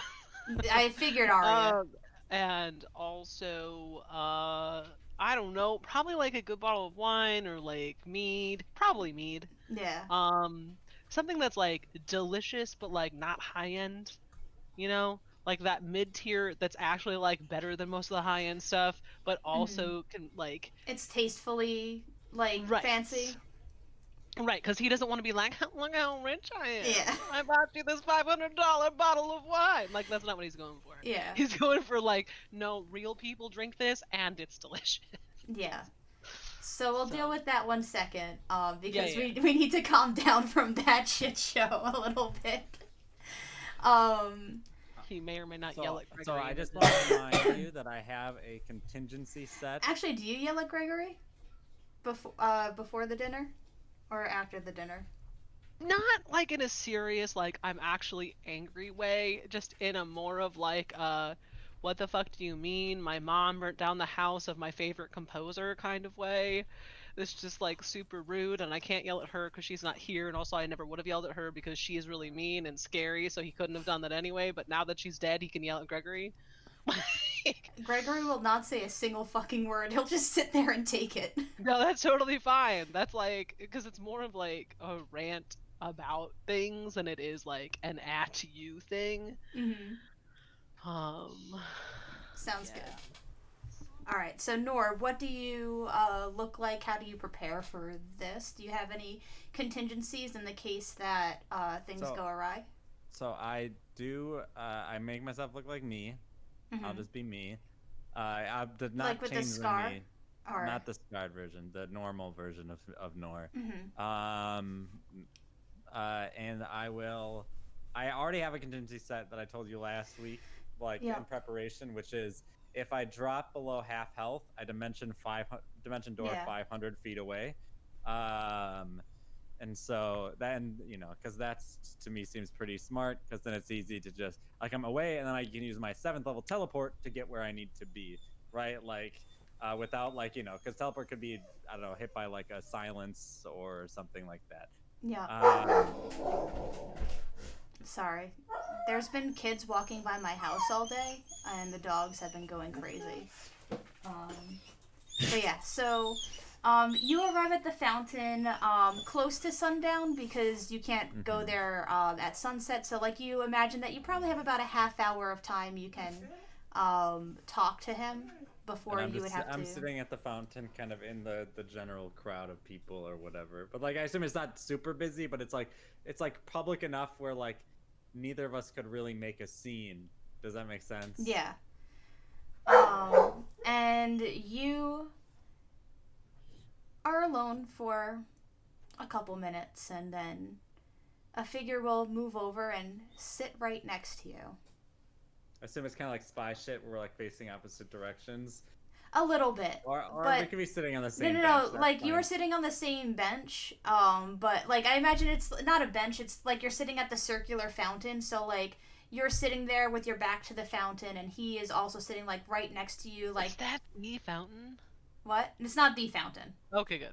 So like you're kind of seated like this, where like you're facing a little bit. You're literally sitting next to each other. His shoulder actually bumps into you just a little bit. And he's tall and broad. Like once again like 5'10"ish. So he's not obscenely tall, but he's very broad-shouldered. A swimmer sort of body makeup. He will not talk first immediately. Would you say something? How you doing? And he has brought some breadcrumbs and is currently feeding the pigeons. And he'll go, well, swimmingly. Is that like a reference to his broad shoulders? You're just setting it No. on your shoulders, and then you're like swimmingly. Anyways, No. go ahead. And he'll go, so, have you been having difficulty adjusting back to life here?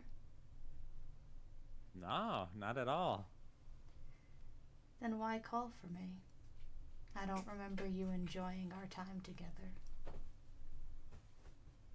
Well, I thought you might want to talk.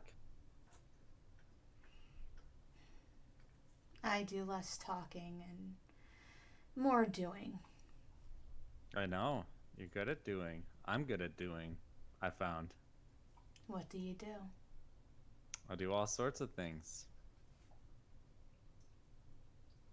What kind? The kind of things that I only dreamt of and were in storybooks when I was a child. When you were a child. No chance of surrendering yourself. No, there is a chance for you to surrender yourself.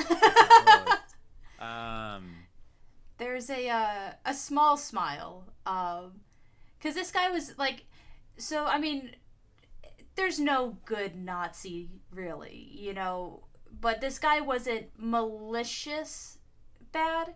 He was I have a job to do and I'm going to do it sort of bad. So like, this is one of the more even-headed people that you dealt with in your time of captivity. He might have even bantered with you a little bit. So like, he does. At that time, I was not confident or anything. Right. So I don't think there would have been much banter. Yeah. Maybe, or at least maybe from you my heard. end. Yeah. Maybe he bantered with you or other prisoners. Like, you know, he wouldn't, you know, whack someone over talking back to him unless it was very bad. So he does smirk a little and go, I don't think that's going to happen. But if you want to keep your power and use it for something of note, call for me again. Wait, I'm not done talking. Well, I'm not surrendering. Oh, I don't actually expect you to surrender today. You just gave me an instant and easy pun. I didn't think I'd have to get to the pitch right away. I thought we chit-chat, catch up on old times. I'm a busy man. Not too busy, I hope. Just busy enough. Well, I know why you're in town. That's kind of neat, I suppose. We wanted the people to know. Oh, I know. Just enough to make the rats fear and scurry. Really, speaking as a rat, I mostly am excited. So I don't know if you achieved that aim, but that's okay. Well, that's because you know my friendly face. And I am a friendly face. Others not so much. But I'm sure you know that already.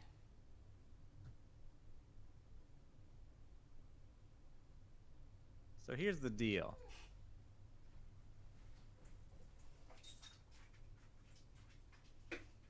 You're a smart guy. At least I think so. I'm a smart lass. At least I think so. And you're too smart to not see the writing on the wall.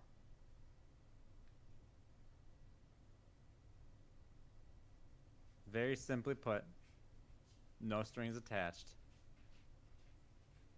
I can get you out of here.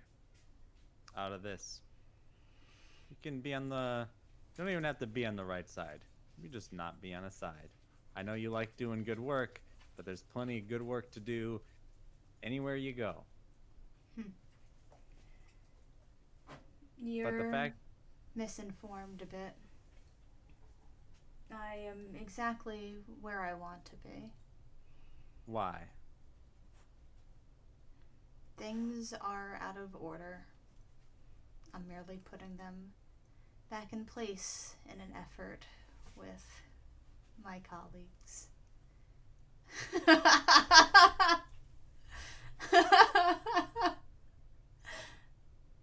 Leia's face. Eat the Inquisition.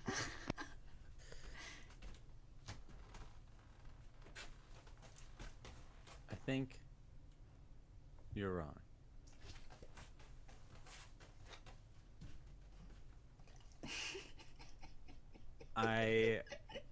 I'm going to ask him. Wow, that is a pretty great image. Right there. I was saying, how long should we just stay there? We gotta Just a whale eye. get a clip of that. We gotta clip that. Can you Yeah. clip that. We gotta clip that. Yeah. To defy. Oh, I was Oh, going God. to say something there. Go for it. But we got distracted by dog. I will say, you are smart, like I said. But your sense of order is misinformed. And I don't mean He that in an insulting Gives way. a good chuckle. Not loud enough to draw attention, but he gives a hearty laugh.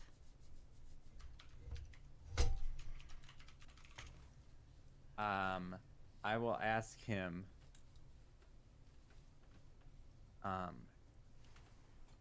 Can you read that which is in other languages that you do not speak? Do you have these means?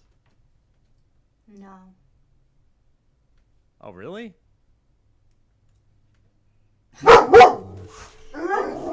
I thought you could. I brought you a gift. You like secrets. You like You decoding can things. also insight. People can lie.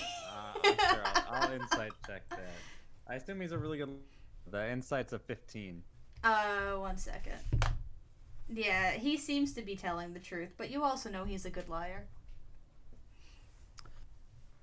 I assumed that he could, so I'm still gonna go with my plan. Mhm. I will pull out one of the books, the ancient books from the thing that like kind of talk about the role of magic in the ancient society and everything like that. And I assume I've got a copy at home of this Yeah. book. Gershwin actually has been your go-to guy. He has been translating because he also has comprehend languages and he's a fucking librarian. So of course he's gonna be translating everything. But I want to give him the OG Mm-hmm. because I don't want to give him a copy because then it could be made up. Yeah. So I will turn and lock eyes with him and put the book in his lap. And He I will- will. Oh God. Maybe don't let your red coat friends see you with this, but I think you will find this to be a very illuminating read. And Order oh God. is being restored. It is not being broken. It was broken for a long time. And someone who values order, I think, can come to see this, which is why I'm meeting with you, because honestly, I am trying to believe the best in people, even those who torture others. He'll look at the book. He definitely doesn't cast comprehend languages in front of you, but he can tell that course. this is old. You can tell that with your passive insight that he seems to understand what this is, and or that like maybe he's encountered similar things in the past. Maybe not this exact thing, but is aware of these sorts of things. Because also bear in mind, just above table, you know that there is a underground city under Taizhou. You don't know if Inquisition are there or not, but you also would know that if there was an Inquisition that would know, it'd be someone as high up as he is, to have a chance of encountering anything like this if this is where they are in fact stationed.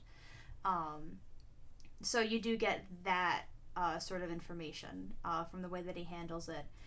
And he looks up and he goes, "Au contraire, if you read through these tomes thoroughly, you Which would... I did. Okay, I say that out loud, Mhm. and then I'll let him, you know. Well, then you would know that what's happening now is against order, against the gods. And it is a gross mutation of what was meant to be. A raven flutters onto my shoulder. Au contraire. I au contraire, you're au contraire. There are gods who encourage and love this magic. But Contract breakers. I don't know, perhaps. But it's a little more complicated than you think. You have ways to talk to me if you want to. And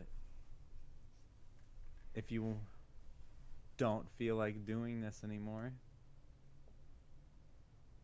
I've got your ticket. Beyond that, and this I'll turn and like look him in the eyes. I do have one more thing for you. And what is that?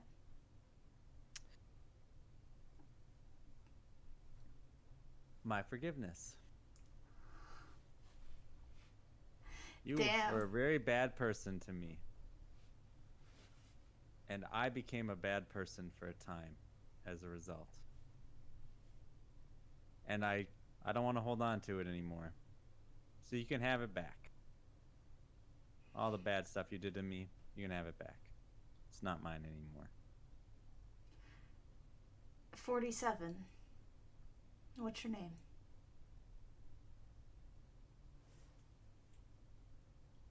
Or what should I call you? I'll say. Nor. Nor. I'll be in touch. And he will gently wrap the book in a handkerchief or whatever he has on him and carefully put it in his bag and will walk away. I know. The dogs. Cool. All right. Halfway across town, Ash arrives to a house that is lit well. There's an excited chatter going on the inside. You can hear like the twanging of instruments and like just kind of family banter. It is a lot more jovial than you've encountered. Not that it's been total Depresso City every moment of every day, but you can tell that the fam has been made aware of what's going on, and it's just you're probably gonna walk in on just like a party with the fam. And when you open the door, it is decorated like a surprise party. There's a banner that says "Welcome Home" with little music notes on it.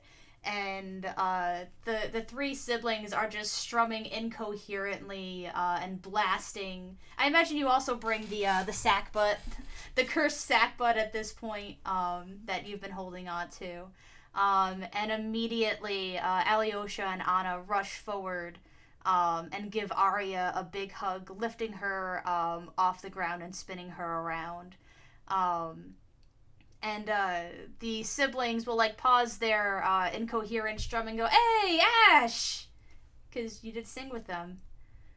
And do you do anything, or do you wait for like the initial to calm down and like to like get introduced in a way? Actually, you know what? It seems like you would also gather that the siblings also probably like when Alyosha told everyone like, "Oh fuck, now we can finally tell you." And everyone caught everyone up on what's going on right now. Yeah, I mean, honestly, Ash would just kind of, like, join the party, and if they stopped to, like, do introductions, then he would obviously do that, and will at some point make, like, a formal introduction of himself to Alyosha's wife, who he has actually not met, Yeah. and be like, I'm Alabaster Crane, but call me Ashio. Yeah. So it takes, a little while for the parents to like get over that Arya's back. But eventually the door will close. They'll shuffle Arya over to her siblings.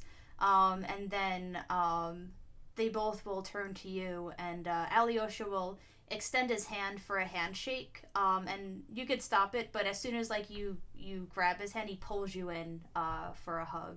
Still holding you by the hand, but also wrapping his arm strongly around your shoulders and squeezing you before letting you go.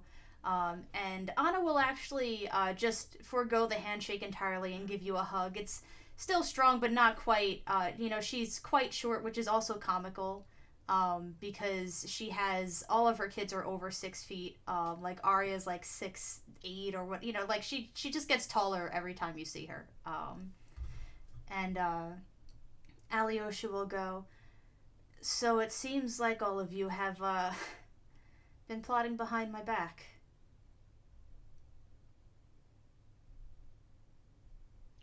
Yes.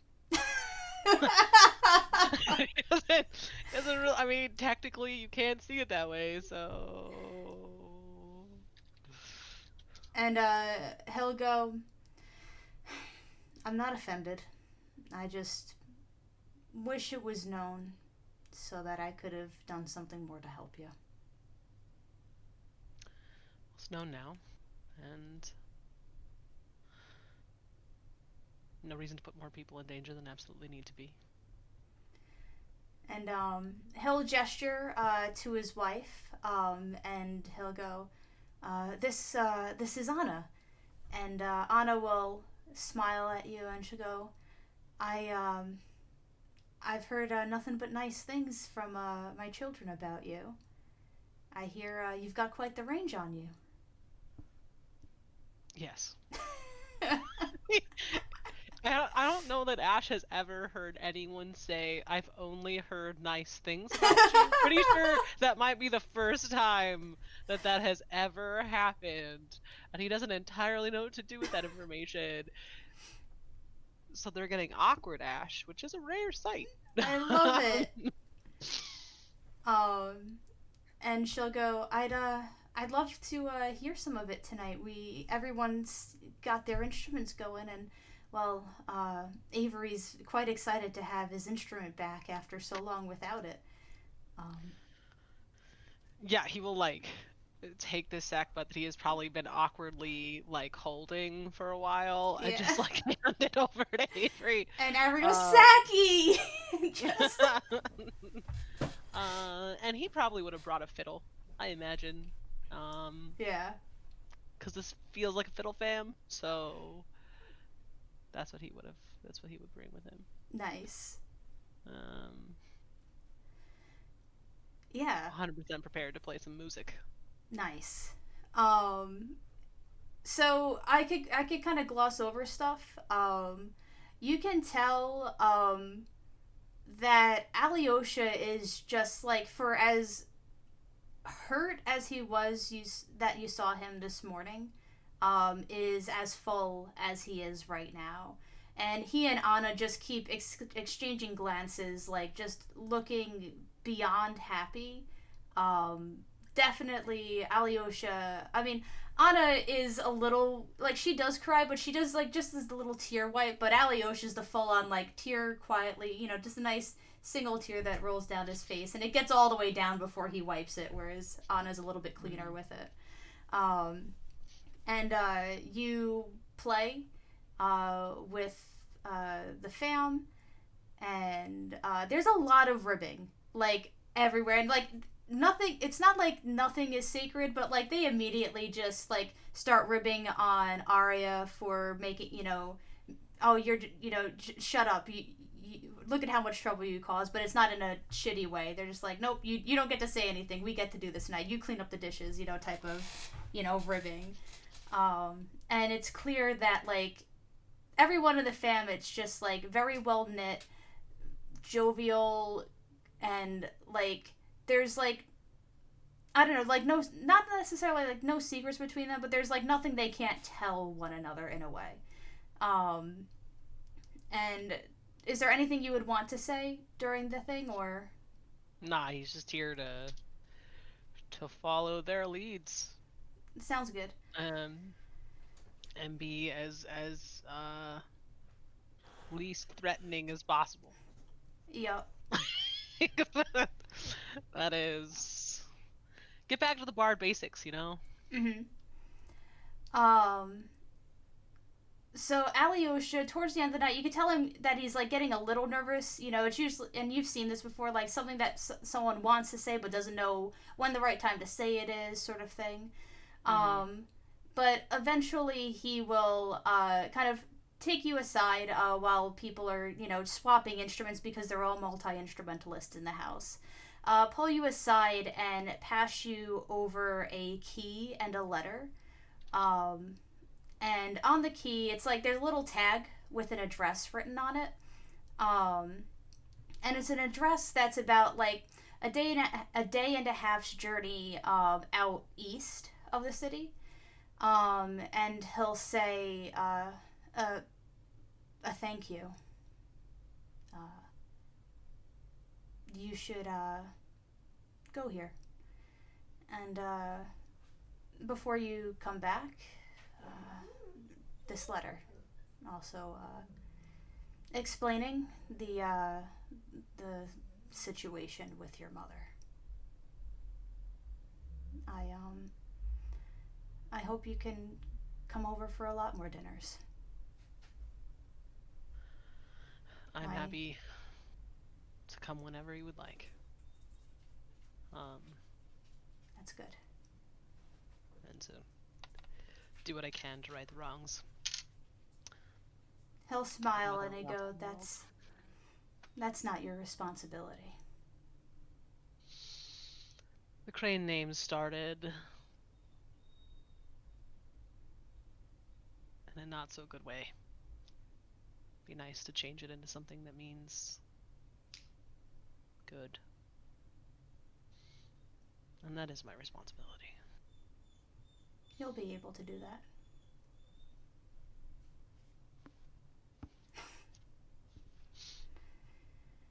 And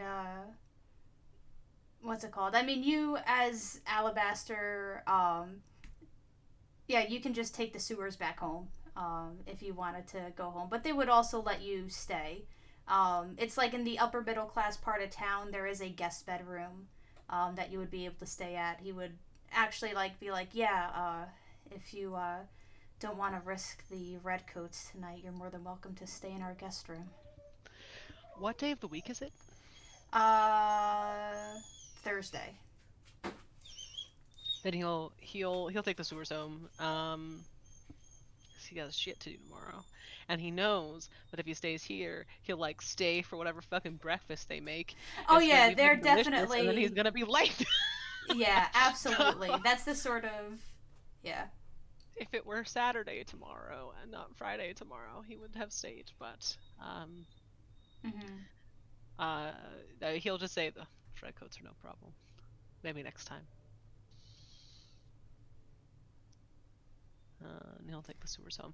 Or if actually just some things, that's fine. Yeah, or actually just because I imagined Nor being able to teleport you to the thing, but I also know that Nor wants to teleport to what's it called? I'm teleporting to Valencia tomorrow, right? So do we want to say that? Okay, so here's the thing, just so I can plan things. When would Ash want Nor to teleport him to wherever this key leads to? And if we wanted to get it done tonight, you could, so that tomorrow you can teleport to Valencia, so that I can only teleport one place a day. Right. So if you teleport today to the house, it's a house, sleep, and then teleport the next day. But I have to teleport to Valencia, so I'd have to leave Ash behind. Why? Unless I was coming to Valencia. Yeah. Oh, unless That's you what come I'm to saying. Valencia with me. Oh yeah, if you come to Yeah, I mean, Valencia if you with want me, me we to good. go to Valencia with you, I 100% can. I would If we rather want to the do that party tonight, we be. can. That wasn't entirely his plan, but like, I don't I would know. rather the party be together for more stuff than not. So like, if we could get you both to the house tonight, and then to Valencia in the morning. Yeah, I We mean, could say sure, that for it's sure. Friday and then you're doing this, Saturday, so you'll be back sometime on Sunday. Does that make sense? Yeah, that sounds good to me. So it's like Friday night, and actually, So it's Thursday night right now. I'm gonna say we could turn it into Friday so that you can, because Nora's gonna be teleporting. I'd rather be able to kind of like move it all together rather than have Nora teleport, be gone for a day, teleport back, then you have to teleport. So I have a Yeah. question.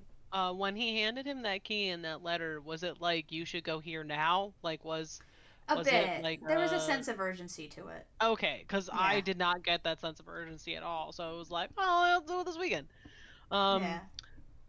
but if there's a sense of urgency, he'd contact Nora and be like, hey, wanna do this? Sure. Cool. All right.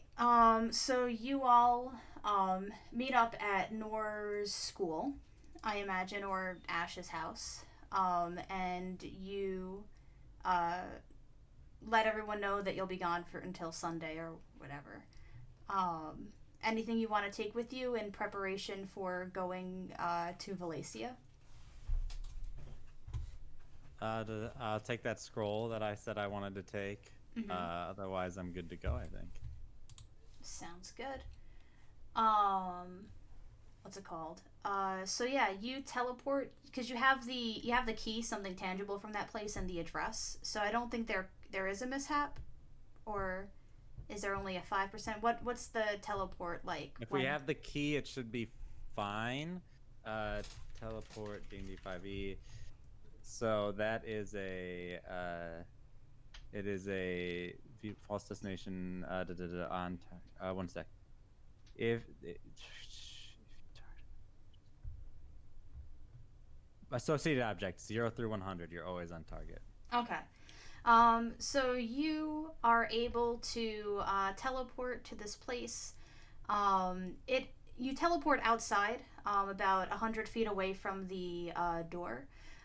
It is you are on a sort of paved on either side. It's a dirt pathway with like little cobblestones, not cobblestones, but those little like driveway stones that line the path on either side. There are cherry blossoms all around. Even in the darkness, it's kind of pretty to look at. They are in full bloom. And there's a couple of petals scattered on the ground. The house is built in a large clearing. Inside, it looks to be several rooms large. Not something that's like it seems like a summer vacation home. Not as opulent as what Ash is used to, but definitely like a nice summer vacation place. And the lights are off. Do you use the key and go inside? Yeah, so I was told to read the letter before I come back, not necessarily before I go into the house, right? Right, yeah. You would know to go in the house first and Okay, cool. all that stuff. Yeah. So you enter the key and open the door. There is a sort of place where, like, little, like, what's the word I'm looking for? It's like an oil lamp that you can, start lighting around the room. And as you do it, you are greeted by a large open space with a grand piano towards the opposite side of the room. It's almost entirely made of windows in the back, so you could tell that the sun's meant to pour in and be pretty nice on it. Down to the left is what seems to be a kitchen space, and then further down the hallway, probably bedrooms. And on the piano, currently the stick is down and it's closed. The little drawer is over the keys. There's a bench, and then on top of the bench is a envelope with letter inside of it, you would assume. And as you approach, you see that it is, what's it called, addressed to Bash. Wow. Ancient names. Okay. Ancient name. Yeah, he'll fucking read that letter. Yeah, I'm gonna pop it into chat. 1 second. Are you gonna read it out loud or? I am going to read it out loud, but I want Okay. it for chat as well. I'm just gonna read it. Oh, this is too long. I'll break it up. You dropped the document in too. So, just a question for Nora's sake. Does she know what this summer house is? Nope. Like, is it this Ashford is property told that you know? everything that, you that own? he knows. This is one of your old your mom's properties, or however we want to describe it, right? I don't think so. I think this is his old property. Right? Yeah, this is not one of Answith's. Okay. So Ash, It's all very vague and mysterious. it Ash is vague said and to mysterious. Nora. So you open it up, and inside, it says, Bash, if you are reading this, it is because your mother is dead, and I can finally reach out to you.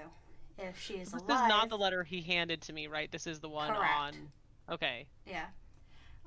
If she is alive and you by chance come across this, please stop reading now and forget this place until your mother has seen the last of her days. I hope this letter finds you in a time when you are in good spirits, since I write this in a time when you are struggling. I first spoke to you after your performance of the Zinn Sonata in F-sharp minor, accompanied by a phenomenal pianist. Your talent lit up the room, but not so much as the happiness I saw when you looked at your friend you called Frankie. You probably don't remember me, as I was incredibly plain and unremarkable that evening. That was with good reason. When I spoke to Frankie after the performance, I asked them what atmosphere best helped them compose, and they said sitting beneath a cherry blossom tree. I built this place and planted these trees with the hopes that you could spend many days here being the brilliant musicians that you are, but tragedy struck. Finding out the news broke my heart, but not as much as it shattered yours. I forgot that David's fucking typing here. I'm dying, David. Eric, if you didn't read it, David just goes, I don't know what, I'm not a part of this, but he's a DILF. I don't know what DILF means. Anyway. The same as MILF, but for dad. All right, keep going. Yeah. I immediately took an offer to be a guest lecturer at your college, so I would have the excuse to visit you and express my condolences, but you were already gone. It may not have been couth of me, but I found Frankie's dorm and gathered their journals, their unfinished compositions, and their personal notes. You will find these in the piano bench. You may do what you wish with them, but I did not believe that such memories should be thrown out with the rest of their belongings from the dorm room. And for what it is worth, I covered the cost for Frankie's funeral so their family was not put in debt. I wish I could have seen you there to provide some sort of comfort. While this place was originally intended for you and Frankie, I hope it can still bring you peace and joy with whomever you love now or in the future. It's only a 3-bedroom now, but I left space around the construction so the home can grow as your family does. I don't know how much time between me writing this and you reading these words, but at least with each passing year, the cherry blossom saplings will grow bigger and stronger, as does my love for you. With all my heart and soul, Dad. What the fuck? Enjoy that one! Oh my god. Just pop that one down. Is Arya my sister? What the fuck? I've been sitting on this since August. What the fuck? Wait. What does the other letter say? More of the same stuff. I'll pop it in. Nor. Yeah. For Nor. Ash is like crying. Like, Just ugly crying, or? not ugly crying. It's definitely like silent fucking tears on this letter. I'm just chilling. I think probably Nor has seen him cry before because Nor has seen him drunk and emotional, but oh my god. Do you want me to just pop What? open the? Are you popping open the second letter? I popped it in chat. Yes, immediately. Like Ash, if I had to say, and this one's definitely like the first one was, made like within weeks after Frankie's death. This one is fresher. If I had to say, I would have been in your life from the beginning, as I wanted to be from the moment that I learned that your mother was pregnant with you. Unfortunately, it was impossible for me to go toe-to-toe with a woman as powerful as she was. Answith burned my home in an attempt to kill me and hide that I was your father. It is by dumb chance that a visiting friend was assumed to be my body because I stepped out to pick up flour only to come back home to an inferno. My only chance of seeing you again was for Answith to believe that she successfully killed me and my entire family. My sorrow for being absent for your life is matched only by the hope I found when I heard of your mother's early passing. As soon as I learned of the news, my wife and I looked for homes in Taizhou so we could be closer to you and be there for you as we always wanted. Anna, my wife, knows who you are to me. My other children, your siblings, know nothing yet. Anna and I want you in our family, and we want to be parents to you if you would let us, but that choice is yours to make. I will not tell my other children anything if you are uninterested in being my son. Any question you have, anything you wish to know, I will answer you truthfully, but I understand if you are too hurt by my absence, or if there are other reasons why you may not want me in your life. Regardless of your choice, I do know that I love you unconditionally. I always will. Dad. What the fuck? Yup. Casey! Oh Enjoy my that God. one. Oh my gosh. And you just made him relive and think that Answith had his daughter. You know That's what you did this morning. First of all, that's 100% something Andrew done, so it's fine. Yup. Second, he didn't know! I know.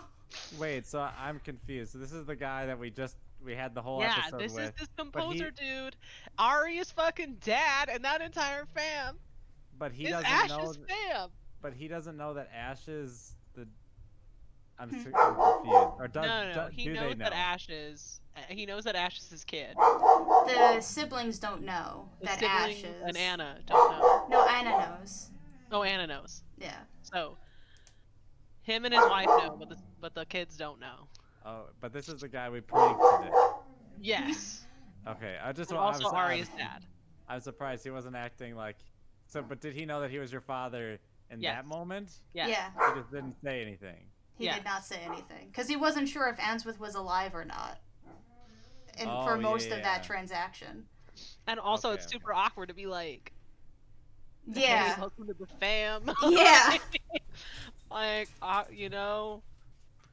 oh my god, that shit with Frankie. Oh my god. Yup. Oh my god. Like, Ash is just like, okay, cool, bye. Revolution, doesn't fucking matter. Y'all have fun. I'm gonna leave. Here's all my money. Gonna deuce. Take my fam. Have a good day. He unwittingly. Did you know that Arya was gonna be his fucking sibling when we rescued her? Yes. What? Oh god, Yes. that is some DM. I told you, I've been planning this since Foolery. August. I didn't think that you would, like, latch onto her as Casey, much I don't as know you what did. time is anymore. Wait, what? I don't know what time is anymore. I don't know when we broke Arya out of jail. That could have been It's been about- fucking November. Could have been January. No, you broke her out, like, the first week of September. Cool. Or last week of August. But yeah, this has been since early August. I've been dying to have this. Because the thing was, they were actually planning on, like, reaching out, like, within, like, 2 weeks of being there. But with Arya not there, they weren't going to reach out to Ash until Right, until that makes sense. the fam was whole. What the fuck? I think So that's a good place to end the flippin'. session. Yeah. And then we'll have Nor and the Wizard first thing next week. I'm gonna go to the bathroom. I'll be back in a moment. Sounds good. Thoughts? I don't even know what to think about this. Like, what? Like, Tomas I'm gets so- ascending. That's just like a continuous set of dots. But also, I'm fine. I guess we have a house. We'll talk later. Oh my god. And you'll just get back. I know we live in it. Like, he gets no other communication. Just No, I know. like, Ash being confused as fuck. What? What? Fucking drama. Yo, Oh.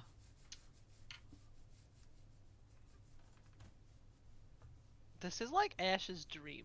I know. Like, this is, if you take this away from him, Casey, do not take that. Do not be setting this up No. to just like rip it from his grasp. Don't do it. That's not the plan. It's like his whole world's coming together right now, and it's freaking him out. He's like Yo. waiting for the other shoe. He's like, something awful's gonna happen. Hmm. Yo. I did originally have like a different encounter plan, but the timing was a little rough. So I'm hoping next time. We've got like, a lot of side quests to get you through. do have a lot of side quests, and it's a lot of like talking and role play and shit like that. Like, I mean, it all sets up also for like later big adventure stuff too. yeah. It's just we have a lot of intricate stuff. Like, Hmm. why the fuck are you leaving me voicemails? Yeah. Don't leave me a voicemail. I mean, leave me voicemails actually. If I don't answer it, it's important. Leave me a voicemail. Yeah. I don't even know, man. This is like, I don't. Man, I'm so I don't proud of even know. myself.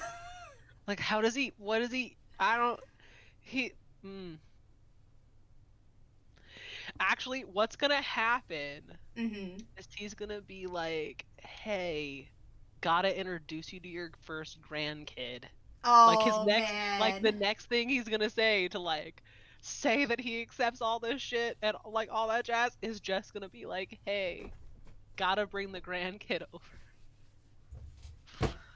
Like, Yo. Yo. fucking what? Fuck what? Yo. Sometimes Now it's I just have like super head AU of like making coffee with cherry blossoms out the fucking window. Like, ugh. yo. Yeah, bringing the fams together. I'm a fan of It's it. gonna be lovely.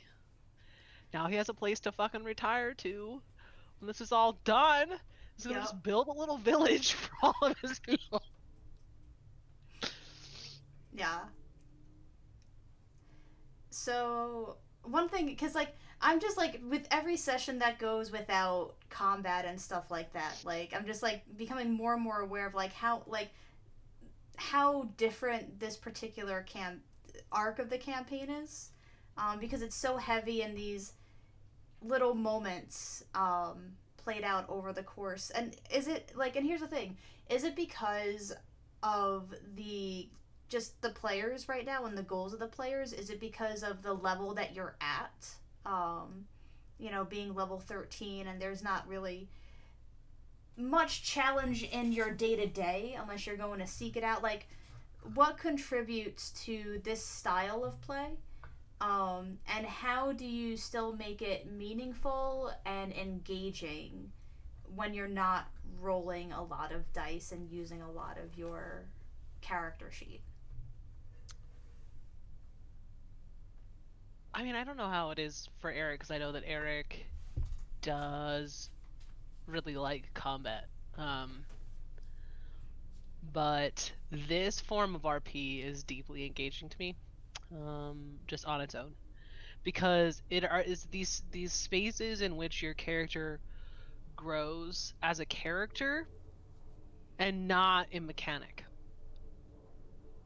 So like when you're in battle, I mean the way that D&D is set up just kind of normally is that your character is growing in mechanic by getting experience from killing things. And so like that's not necessarily the way it's run here. And like there are definitely moments for growth in those combat moments. But it's in like the side, like, okay, so the show Supernatural. I don't know who Blech. here has watched it and who I has can not only watched handle it, it so much anymore. but they like fight vampires and that's like engaging and like good, but like everyone is here for the fucking bromance, okay? Like, it's those moments of bromance-ness that make that show really engaging, particularly in the beginning, because they have such good synergy as Mhm. actors, and it feels good to have like these brother love moments kind of in this very traumatic space. Mhm. And those are some of my favorite moments. And the same goes here. Like, these are huge, monumental, Mhm. like, growth moments. At least that's the way I see it. And I really appreciate that deeply. I also really love combat, and I cannot wait for the next time that we have an encounter, because it's going to be really fun, You because I love just, rolling them I'm already dice. saying it. The wizard's giving you a quest. Please take it so there's combat. Like, it'll be a Yeah, one and yeah, done yeah. day quest. Like, just do it, please. I mean, and another thing is, like, we only have 2.5 hours at a time, you know? And so it's like, when you decide to do heavy RP, like, every single RP thing is going to be a minimum of a half hour. Mhm. And that means, like, when we've got a lot of these little RPs, that, like, it just takes time to get us through. Mhm. So we've had 3 sessions of that, but that would be one session of, Yeah. like, a longer a longer campaign time. Yeah. Like, if you were doing kind of like more standard, which I don't know, there Mhm. really is a standard, but a lot of the games that I play in are somewhere between 4 and 6 hours. Yeah. And based on what we've done so far, that would have been one session of like just a bunch of character development shit happens Yeah. over the span of a few weeks. And instead, that's broken up into 3 different games. And for me, that's been okay. I'm also totally ready for a quest. Mhm. Um, Yeah. Agreed. I just want to crit on you all again. Like, that's actually like above table. That's why I will never have adamantine armor for anyone, because crits just feel too good to have it negated. And that's not a that's not a comment on Eric's adamantine yesterday by any means. But like, it just feels so good to crit. Just let it happen. yeah. I don't know, Eric. How are you feeling about it? I think that it's mostly good. I think we generally have conflicts that we're working. So like that, like even if they're not like life or death conflicts, which is nice because my character doesn't really want to be killing people or anything. So, you know, I think that also my character is kind of built for like being part of a bigger party because like she's like a pacifist. So Mm-hmm. she's not very good at like uh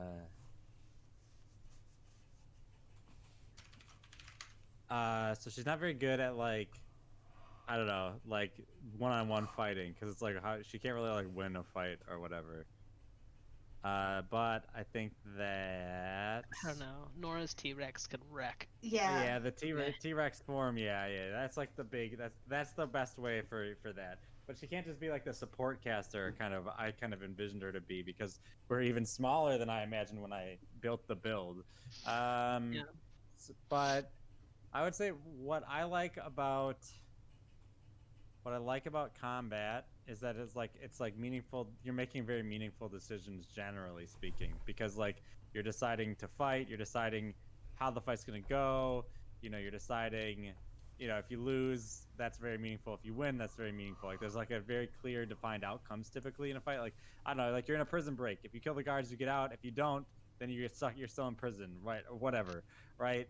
Like so, combat tends to create that kind of thing. And I think sometimes in these role play episodes, Mm-hmm. it can feel like maybe there wasn't enough outcomes, right? Like or like definitive outcomes. But usually, Casey's doing a good job of like making it feel like something got progressed forward. So like, and so that's like the important thing, right? If like it wouldn't, if we spend 2.5 hours talking, but like we're still spinning our wheels, we're in the same spot we were at the beginning of the episode, that would kind of be a bummer. But this Mhm. episode, like, I'll just speak from my perspective as Nor, like talking to Lumiere, was like a big deal. It was like an important scene. Not much came of it now, but like that's like something where like maybe in 5 sessions that comes up again, right?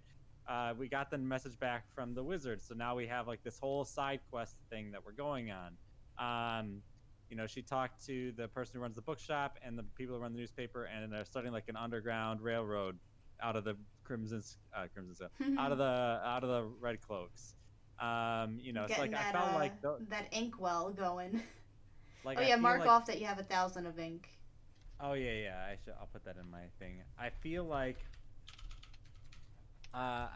Nor advanced multiple like pertinent side plots like in like sufficient ways, right? Like it wasn't like not in like superficial ways, not like I just talked to Lumiere, but maybe something will come of it, because that final like we'll be in touch, maybe that means something. We don't know yet. Maybe it doesn't mean anything, and that's okay if it doesn't. But there's the hope. There's like that something was moved. Now I have 2,450 magical ink. I think one of the biggest things for me that makes these like RP sessions fruitful is that they do feel productive in the same way that combat feels productive. Not in the same way, but to the same extent.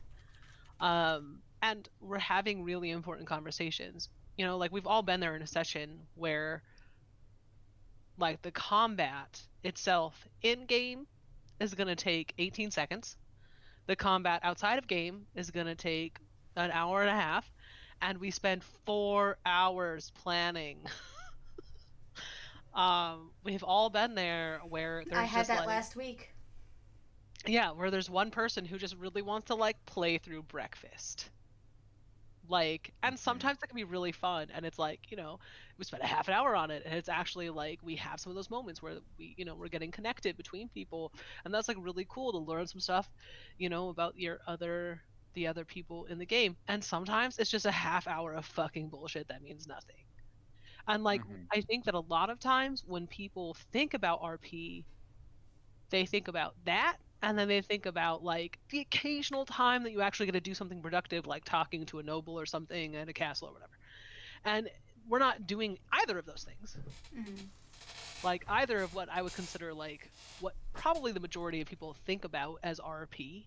Like this is not that. This is like we are playing through like what it means to do resistance, and in order to do that, particularly when you have like Ash has mechanically pretty good fighting skills because he's needed them. Yeah, we need to be able to protect ourselves because of what we're doing. Right. So he has them because he needs them, but not because he actually wants them. Like, when this is all over, he's gonna go fucking live in that house with the fucking cherry blossoms and get a little bit chubby. Like, that is his fucking plan.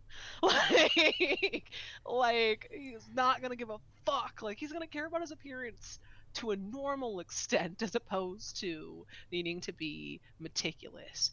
And, like, he's gonna be able to, like, fucking use a coffee mug without like having to think about how his hand is sitting on the fucking coffee mug in order to be like presentable. Like, and he is looking forward to that. Like, he is looking forward to not having to be so cognizant of everything around him all the time.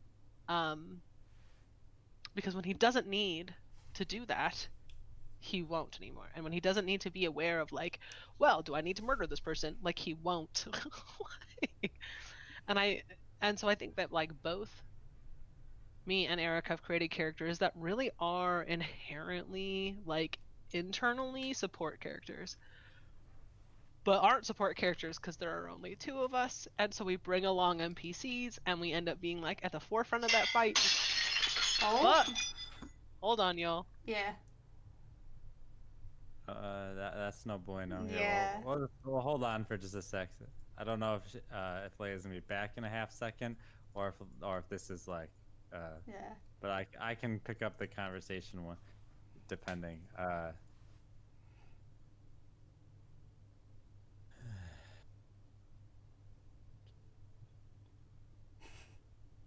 I'm still not over David just popping into the Discord.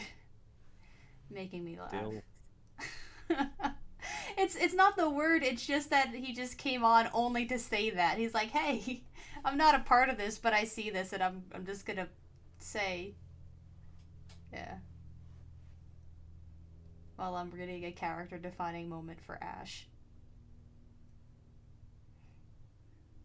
Sorry, a bunch of glass just like tumbled Oof. down our stairs. And it was very loud. Anyway. Yeah, no. Support characters. Yeah, support characters. We are inherently. It's And oh god. yeah, but now we're not, and that's okay. I think we're doing a pretty good job. On a Saturday, I have a party of 3 pure support characters, and so they bring along NPCs to tank, and literally, like, it's rare that they get a kill, like, and they don't want to get the kill. Anytime I have the enemies go up to them instead just to get a couple whacks at them, they just immediately use their action to disengage and get away, and they're like, no, no, no, go after the paladins, go after them, we'll keep pinging from here and doing support spells.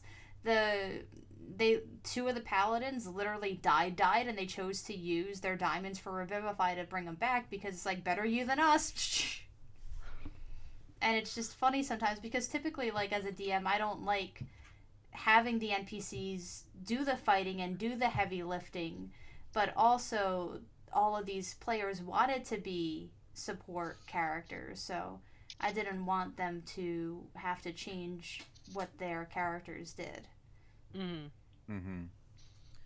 Yeah, I think like I think there's a couple things to note for us in our campaign.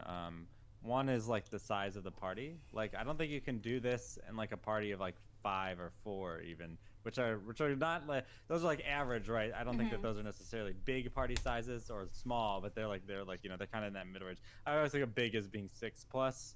But I think 2 is pretty bare bones D&D in terms of party size. And so I think, but that opens up lots of these like one-on-one kind of scenes, right? And that kind of, and you know like with where there's a lot more of the talking and stuff. The problem is like, imagine trying to do what we just did but with a party of even 4. So that means I have half as many speaking scenes as I did today, and so does Leia. Well, then, like, we're sitting, you know what I mean? Then there might be, it literally could go a session where my character doesn't have a meaningful thing that happens. Whereas in combat, you're a group, you're dungeon diving, you're doing whatever, you have your turn, right? You know, that's your moment to shine. You get to do something, right? So combat helps make sure that everybody's involved in the session, right, and doing something. And yes, and I think that there could be, like, in theory, compositions of parties where you could have like mostly role-playing scenes in a group of 4 or 5. I mean, and I think of like a show like Critical Role, where like they have a lot of role play and there's 7 of them, but they're really good at playing it off each other, right? And like having development like between the players. Like, there can be long stretches of time where the DM never even speaks, which is great. But if you don't have that chemistry between the players and you're trying to do that role play heavy thing with like 6 players, it's going, like, some players are probably going to turn off a lot of people because like they're going to feel like they're just like sitting there doing nothing for long stretches of time. But with us, we only have 2, so it's very easy for us to just have, you know, to go back and forth between like scenes where only one of us might be present, then a scene where both of us are present, then only one, then both, you know, and jumping around like that. So it makes it easier to do this style of D&D because we're kind of a smaller group, and it helps for Casey's sake that both Leigh and I are pretty directed players. Like, I've decided that my character has this direction that they really want to go in, which is obviously they're super pro magic.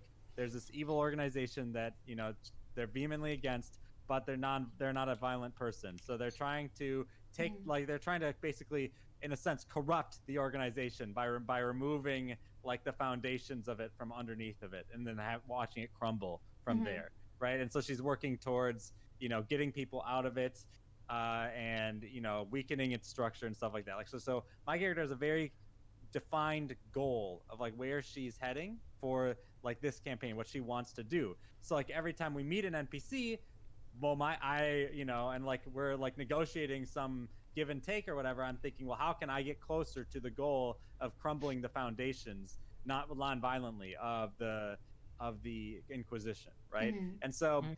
having that defined of a goal, I think Ash similarly has a very specifically defined goal that they're driving Mhm. towards, and not only a goal but a methodology, right? And Right. so because we both have that, it's easier for us to like sit in the world and give like a thing. Like for me, I'm not just hanging out with this wizard just for fun, though I did think of it in the moment maybe in a fun way, but it builds into the broader arc of my character, who's like bringing people who are magical together, right? Like the orphanage brings people who are magical together, right? All these actions are trying to bring people who are magical together and take down the Inquisition. And this is an instance where she's going to try to recruit this wizard and any wizards they know into helping in whatever way they can in fighting the Inquisition, because it'll help magic in the long term. And so yeah, so I think like having like we're very defined, whereas I think a lot of D&D parties, they can have players who are characters who lack that like such robust internal motivation that's distinct from the players who are playing them, role playing them. Yeah, I mean, I think that I've been kind of lucky in that I have played some form of Alabaster or Ash now, I think in 3 campaigns with Casey, and so I also take inspiration from things that I have done in those other campaigns that I would like to recreate here. I also think that like, because I know more of what's possible, I also think that we do both have a whole lot of goals. Like we have one really big goal, and then we have a lot of smaller goals, and then we have a lot of even smaller goals, and I had to we're make a very goal document oriented. because how many goals that you had. Right. Well, because we're really invested in ridding this whole city of Inquisition, and what does that mean? That means routing them out from every fucking space. And that means having our fingers in lots and lots of pots in order to make that happen, in order to help build a city later that like thrives and is positive. And right, because like Ashes, even though he's like a rich fuck, is 100% down with anti-capitalism. Like, just get rid of it. Like, no more rich people. Redistribute wealth. Like, once his wealth is no longer necessary, he will take what he needs to support his family well, and that's it. And everything else is just going to get. Yeah. Like he is gonna try and take apart his business in a way that's ethical, and supports the people who are going to be out of jobs. Like, like whatever he can do to make that a positive like end to having as much wealth as he has, because he doesn't believe he should have that either, and that it should be in the hands of more people. But right now, if he did that, it would actually be a detriment, because he would no longer have that power, and that power is really important because there aren't very many people who are on the side that he's on at the power level that he's at. Yeah. Which is the only reason he's not doing it right now. I also love being able to play the scene with Howard, just kind of showing the other side of the rich people, because we're so used to Ash, being Ash. And it's like, yeah, I'm just gonna casually meet up with you and try and trick you into telling me where my son is so I could come kill him. Well, right, yeah. I mean, that's the other thing too, is like the conversations that we're having really they are not just conversations, and there are life and death consequences to the conversations we're having. Like, it's not just a conversation with no stake or no consequences. Because the way that Ash battles is as much on the battlefield with his swords as it is at the table having lunch drinking wine. Like, and so for me that feels like combat, but it's a combat of words. Like, so I have to be like, if that really ain't the clear. most bard shit you heard today. Right. And I think that's like one of the things that's so cool about this campaign, is that I get to like really lean into what does it mean to be an oratory bard. Like, he can play instruments and all that stuff, but like that's not really where. And now you got a whole all the orchestra stars. to back you. I know. He's so excited. Oh my god. Yep. He's never had siblings. This is like a big deal. He doesn't even know exactly what to do with any of it. Like, he was always so like semi jealous of Frankie, who had like this whole huge fam. And he was just like, I'm never gonna have that. Like, maybe I'll get that if me and Frankie are together, and then fuck it, Frankie dies. And he's just like, I will be alone alone forever. Fucking broody ass dark bitch. Like, anyway, Yeah, Ash goes like, maybe I'll marry into cool brothers, and then looks at Franz, is like, fuck. exactly. Yeah, exactly. That's all to say. I'm really enjoying what we're doing, and really excited to go on a side quest and be in battle, but not because I'm tired Mm-hmm. of what's been happening. I'm also excited for Nor to meet this wizard. Yes. I just think I'm not gonna spoil anything. I'm glad. Yeah, it'd And be here's fun. the other thing: I like that when players like drive extra things because like I didn't had no plans for this wizard to be a thing. Mhm. And when you asked about them, I had no plans of making them like any sort of importance. But when players draw lines to things, you gotta go. And I think that's a big tip for a DM. Like when a player shows interest in something and it's something that makes sense, it's not someone dicking around. Like you roll with it, because you can only think of so many things yourself, and the players are as much as a part of world building as you are. So, Yeah. and same thing with Lumiere as well. Like I originally didn't intend for him to be sort of like the conversational sort with you, but like what fun would it be if he just showed up and tried to murk you? Like that's no fun. That gives you your combat, but it doesn't give you anything meaningful. Whereas now you get this sort of like cool like dance with the other side where both of you are like high up in your respective areas, both of you trying to court one another onto your respective sides. And that I feel is a lot more meaningful than throwing spells and attacks at one another and not having combat for the sake of combat. Mhm. Right. Like if we actually want to make this happen, if we actually want to get to our goals, like every action, combat or not, has to be calculated. Mm-hmm. And I really actually like that because we do have an overarching goal that we are trying to get done in a decent amount of time in campaign actual play time, right? Because in reality, getting the Inquisition out would take, somewhere between 5 and 10 years, but we're not going to play for that many Mm-hmm. years. Like, you gotta, Yeah. you Like gotta, above table, like I'm thinking that this particular arc will end shortly after that sort of war meeting with everyone. Like I think that that's going to be like the big thing. And maybe we'll have one or two sessions after it, but like I'm thinking that like that's going to be the culminating event.